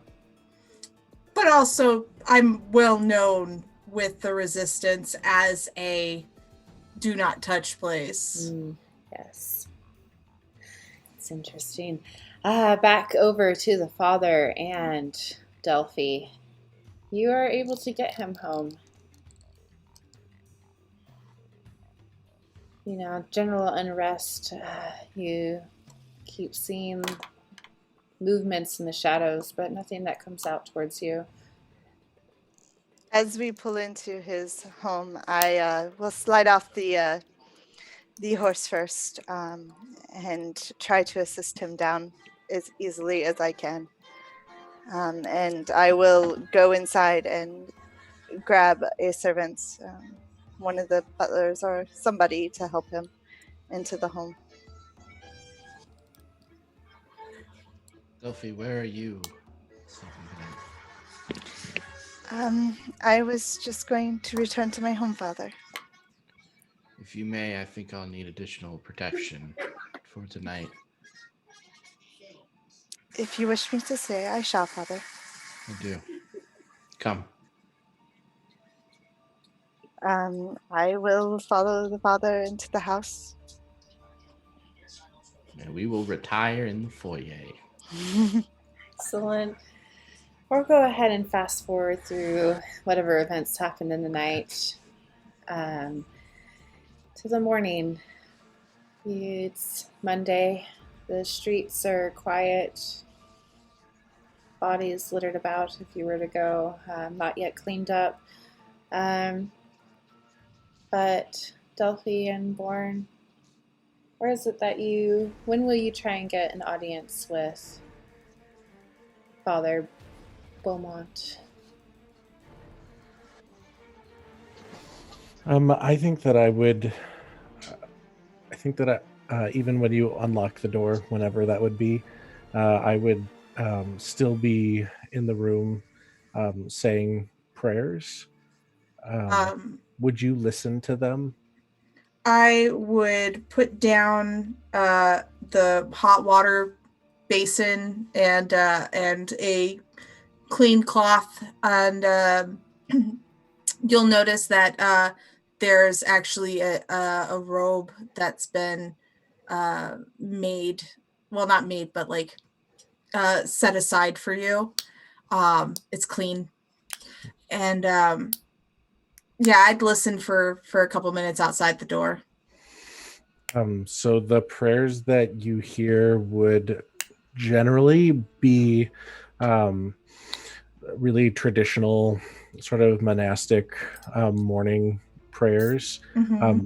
But some of the wording is just enough off that you would notice it. As someone who goes to mass quite a bit, you would notice that things they just don't sound quite right. And I don't turn around when you come in or anything. I just go on with what I'm doing. Yeah. And so I will leave you to your I will knock on the door jamb and say, when you are dressed, there is bread downstairs.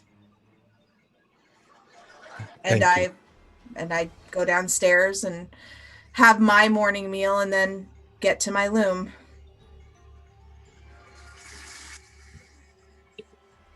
I would think then, I don't know what Celine's contacts can do, but no sooner than late morning. Mm-hmm. possibly afternoon. Okay, so yeah, I'll send a runner asking for an appointment for Brone with the father, and I yeah. give you a letter. It's a letter of introduction from the abbot Sure. of the Abbey of the White Robe. And so yeah, I will send that with one of my trusted runners, since Delphi is nowhere to be found. Yeah, where you at, Delphi? Where do you wake up? So I would have probably stayed in the servants' quarters that evening. First thing in the morning, I would make sure to go out to the stables and ask the stable boys to return the horse that we brought in to the guardhouse, telling them that the father was in need of it for his escape, and the father is safe. And then I would show myself off the grounds, and I would head to Celine's. Yeah. Great. Are you there for breakfast or no? It's probably going to be a little after breakfast because I would have checked in, of course, to make sure the father was okay this morning, bring him his morning tea and things before I headed out. Mm. So, you'll get there, and Celine will be working on her loom. I imagine Brone would be at the table or something. I don't know. Mm-hmm. I would walk in the building. I'd walk through the back, as I always do. Celine, are you okay? Delphi. Oh, thank goodness. And you'll notice that there is a purplish marking around her neck. But otherwise she seems the most out of sorts is that she's got a couple of tendrils of hair that are loose that have come out of her bun. But other than that, she's Celine, what happened? Are you okay? It is I tried to stop some of them who were in the mob and got strangled for my trouble. And I lost my new scarf. Oh no, it's so beautiful too. I'll have to make another. I lost my whip. I'm sure you will find another. If not, we can see if we can barter for another one. I will need it. Well, you will need to know, Celine. The father is quite angry. He will be involving the king in this. Of course he will. Well, there's not much that we can do about this except to let people know. And I will make sure to give her that information where I am certain Brone cannot hear us. So in the front of the store before any of my clients get there. Yes. Yeah. Very well. And so I switch from my big loom to my smaller loom, and I start weaving and the smaller loom looks, where is it? There it is. The smaller loom looks like this. Obviously not with this giant thing attached to it.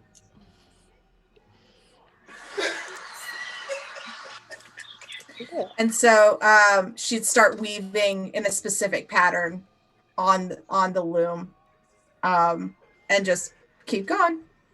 If you have any messages you need me to deliver, I would guess I will be expected back at the father's home this afternoon. Your friend Brone has a letter of introduction.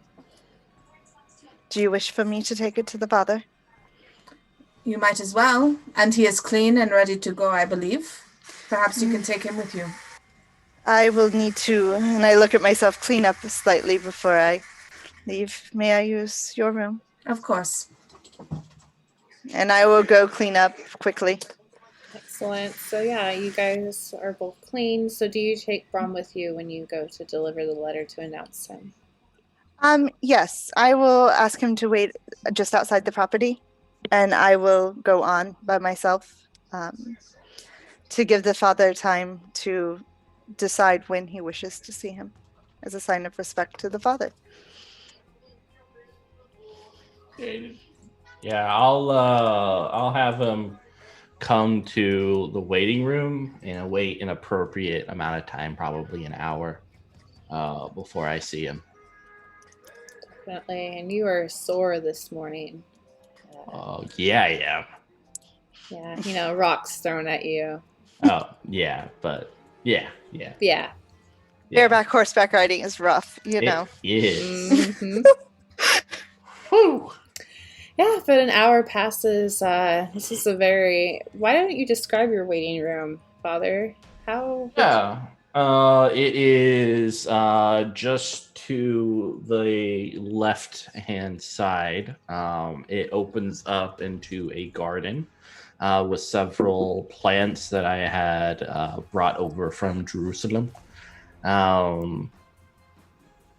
The sitting room has several depictions of Jesus on the cross, as well as the disciples. A nice little rug underneath there, just over the hardwood floor, kind of Eastern in quality, with a table in a center with some freshly cut flowers.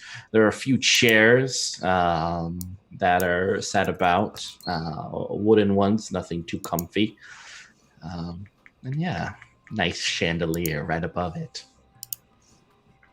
So nothing too ostentatious or out there. I mean, it's lower nobility. Like, it's obvious I got money. Mm-hmm. As far as I'm concerned, it probably looks pretty ostentatious. Yeah, like they got fucking napkins in there. It's clean. There's no shit in the corner. Yeah, it's very ostentatious. Exactly. I would definitely walk around, inspect all of the things around, with particular interest in seeing if there's any iconography that stands out or would be of specific interest. Yeah, Father, would there be anything? Other than there's a famous group of paintings that depicts life. I forget what it's called, but that's probably about it.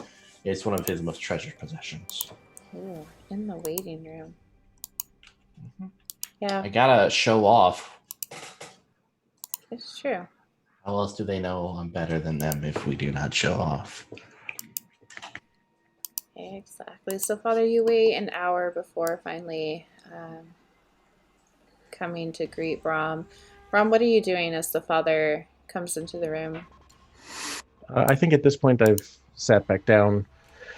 I assume there's a chair in your waiting room. Yes. You're not too big of a jerk. Yeah, and you would probably be brought by a servant to my study, where I will be relaxing by a fire with several books by me. So I would have just been sitting and reading my small journal when the servant comes to get me, and I would come in and with as best I can. I have skill in etiquette, so appropriately addressing the father and doing all social motions that I can to show him that it's not wholly uncommon for me to be in the presence of someone of his stature. Please take a seat. Did you want an AT? Yes, I'd love some tea. Thank you. I motion for my servant to provide us some tea. Yeah, would Delphine be the servant or someone else? I have a couple, so if Delphi's not here, then it's definitely someone else. I would be on grounds, but it is the storyteller's choice whether the lady has put me to other tests today. Well, the father probably wanted you to stick around. So yes, he would be delivering the tea. Yeah, I can't have poor people trying to kill me again. So I would bring tea in, Father, and I would make sure to serve the father first, and then Thank to you. serve Brone. So, Mr. Braun, how may I help you? Well, You come after a very difficult time in the city. Were you at the execution last night? yes, I was. A very unfortunate sight, that. It is terrifying to see them in such a manner, especially after all we do to take care of them. Yes. The control, the order of things is always difficult to maintain. In any case, I've sent several letters to religious leaders within the Catholic Church. Justice will come. You cannot allow it to tear down the city. Well, perhaps that is why I was sent in your direction. I'm a bit of a traveler, seeking knowledge, wisdom from all corners of this land, and I was raised as a monk, as one of the brothers, and so I continue to stay with them and hear things now and again. But I was very surprised to hear of how much unrest there has been around here recently. And when I inquired about it, the abbot told me that perhaps you were the best man to speak to learn more about how this unrest is developing and what other things might be behind some of it. I believe it's the wolves, the heretics who, if I believe you were present at my sermon the other day, spoke out. They are parasites of the city, making people delirious with illusions of grandeur. No one is more damaging to our stability than them. It would be of great personal and professional curiosity to know, are there any groups more troublesome than others? The heretics by far, but they are new. The Protestant church is another issue. It's just the ability for the common man to understand the Bible is ludicrous. It is far outside their reach. Understanding it takes years of dedicated practice in order to truly understand the scripture and to believe that the common person can glean wisdom from it it's foolish. Other than that, of course, there's the Enlightenment. Scientists everywhere who believe that they have discerned the truth and are shedding light within this dark world, when in fact they are just spouting their own religious beliefs. It's no different than the Protestants. Have you come across anything more nefarious, anything darker than perhaps even these heretics or the Enlightenment have to offer?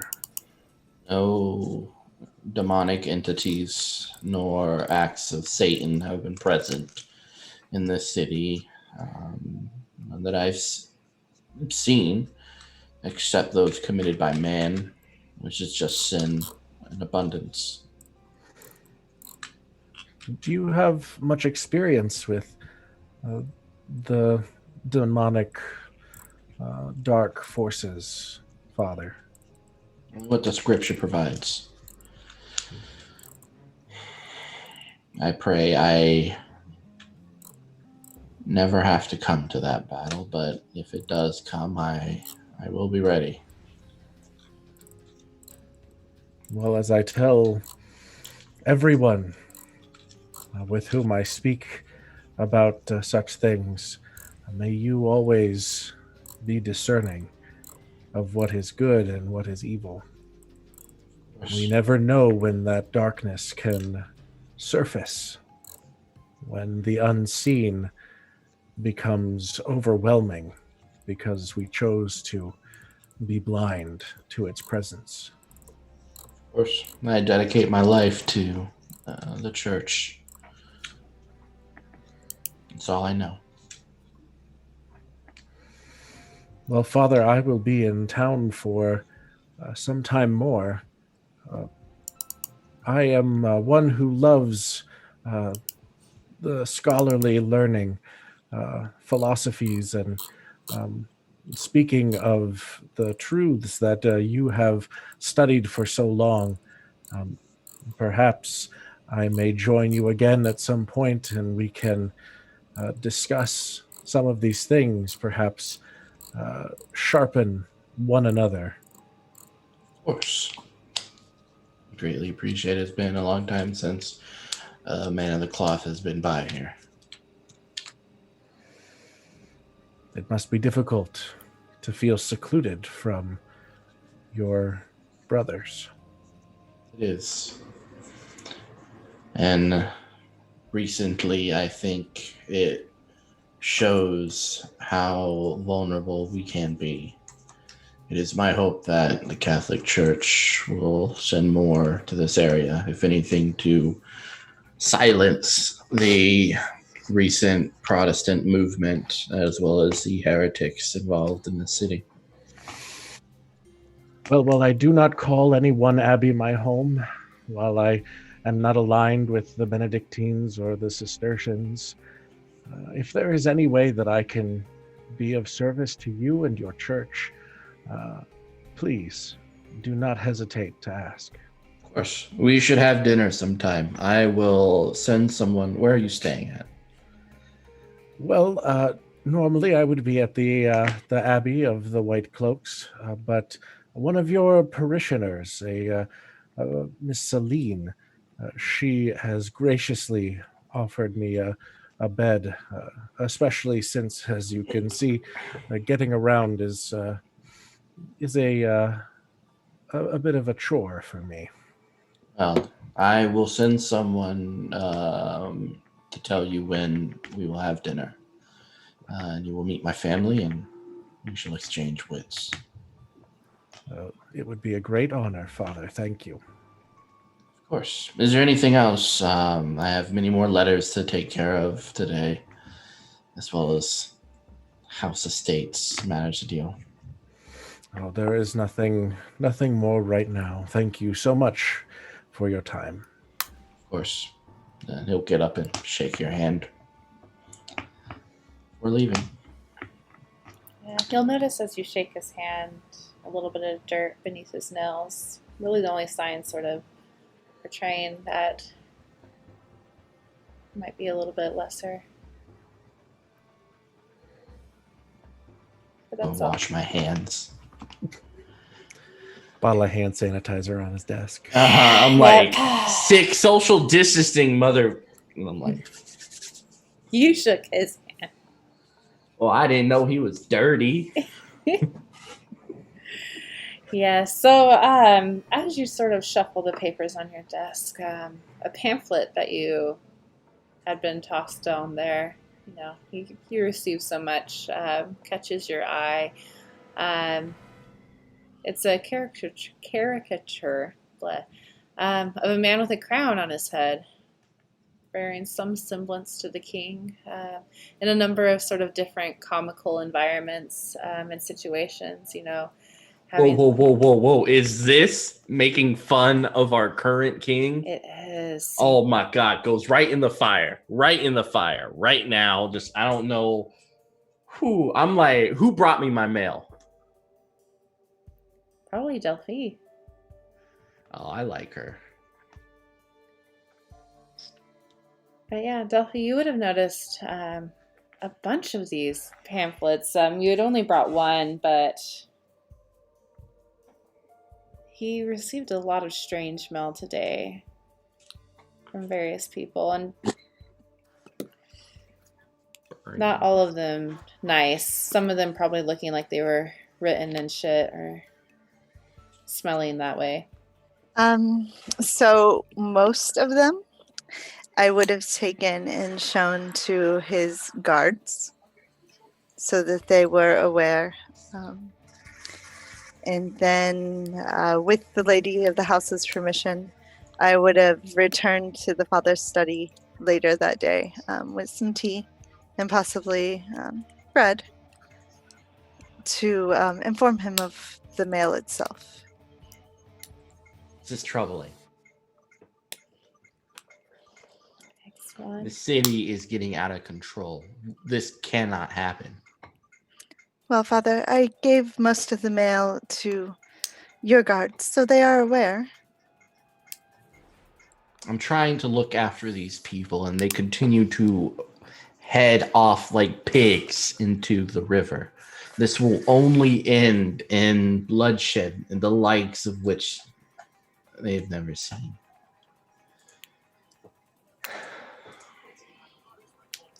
We're going to go ahead and go over to Celine.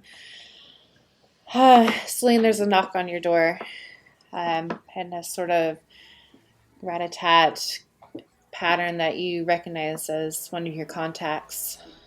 Okay, so I will go to the door and let them in and lock my front door. Yes.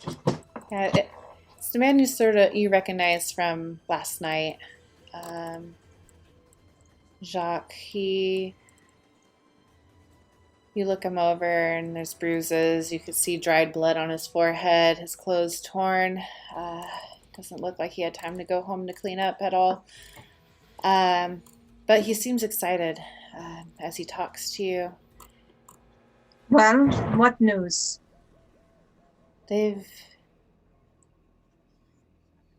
He's at a loss for words for a moment. We've made a barricade. We've declared our new sovereign state, Luerta Nova. It's growing higher. It's growing thicker. You have to come join us, Celine. You don't know what you have started. The priest he is sending for the king. He has weight. They will send an army. They can bring the army, but this will be their downfall. Send the king. We will deal with him this time.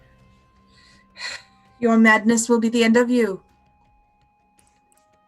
And it is this madness that will save our country, save our land, save our people. They're starving, Celine, while that priest sits on his ass and eats bread and throws rocks at us. You think I do not know. I cannot come with you, but I can give you this. And I go to my back room. I have some bolts of wool that are not finished or anything, but they're thick. And I bring them to my table and I cut them into long swaths. Here, to keep warm. Thank you, Celine. If anyone asks, they were out back. You never saw me. No, of course not. But our nation will stand. You'll see. We be the sons and daughters of equality. Of that I have no doubt, my friend. But someone needs to be alive to enjoy the revolution that you wish to bring about. Can I trouble you for one more thing, Celine? What? Do you have any blue and red fabric that we might have? You ask a great deal. Every nation needs a flag.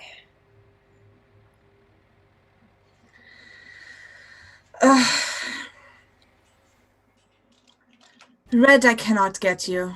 It is expensive. But hold on. And I go into my stores and I get this blue brocade and I will pet it fondly and I will say, yeah, it is for a good cause, my friend. And I will kiss it and I will say, I made this. This is 20 years of labor. It was started by my uncle. Treat it with dignity and do not falter. No. This time we shall succeed. The revolution will happen. And he as well will kiss that bolt of fabric and then you on the forehead as he leaves. From your lips to God's ears. Yes. If you find anyone that is sympathetic to the cause, send them our way. Where will you be? The miracle. Never mind. I will put up my my light. The less I know, the better. Okay. I'm sure you will hear about it soon from the normal networks. I'm sure. Goodbye, Celine. Goodbye. Excellent. And later that day, Father, you will hear of this barricade that has been constructed, and you will hear that many of the Doomsday cult have also taken up, and they're wanting to see this revolution succeed. Fucking A. Yeah. But as well with that, you receive a letter about a militia that is coming. The king had received your word and is sending men. Like, but Jeebus, I'm like, just hang tight till they get here, and then we can cleanse this lands of the heretics.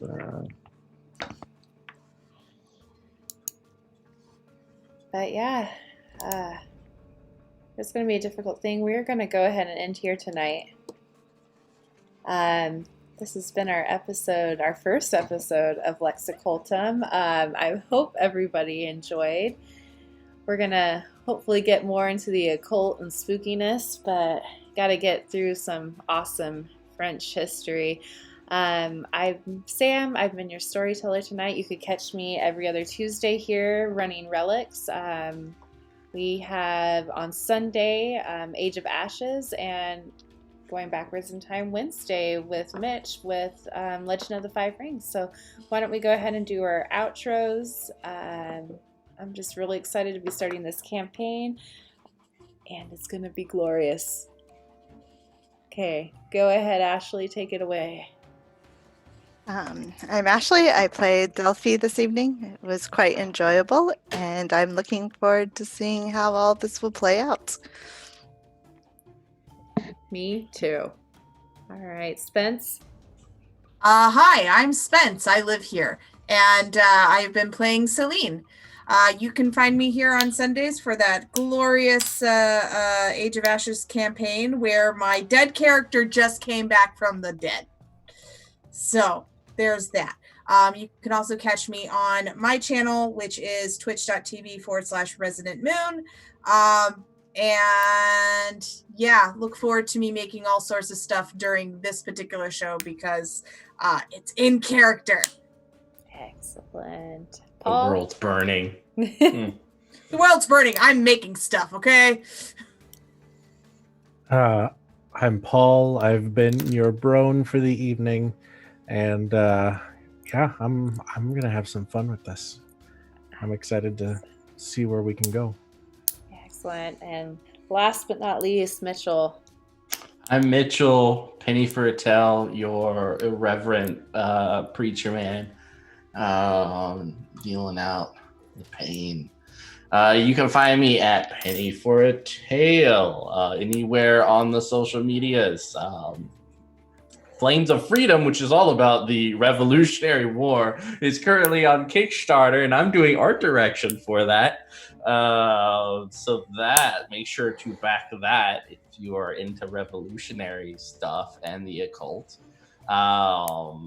What else? My campaign, The Sunflowers, which is an Axon Punk role game, is going Thursdays 7 to 10, so right before this. So if you're really a glutton for punishment, you can watch me and then watch this like a boss.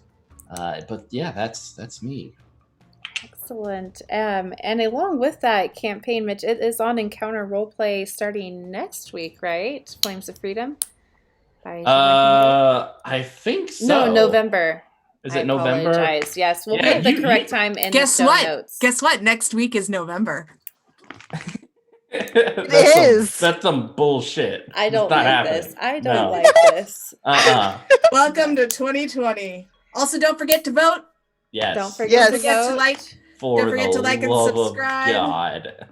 Yes, and make sure you click that like and subscribe button. The video will go up on YouTube next week in case anyone has missed it, but I guess you wouldn't be watching it if you missed it. This has been Penny for a Tale. I am the real Penny for a Tale. Just kidding. Just kidding. My intent is to steal everything from Mitchell, and I think I'm doing a good job. All right. Come and have some, Sam. I know where you live. Have a good night, and thanks for watching.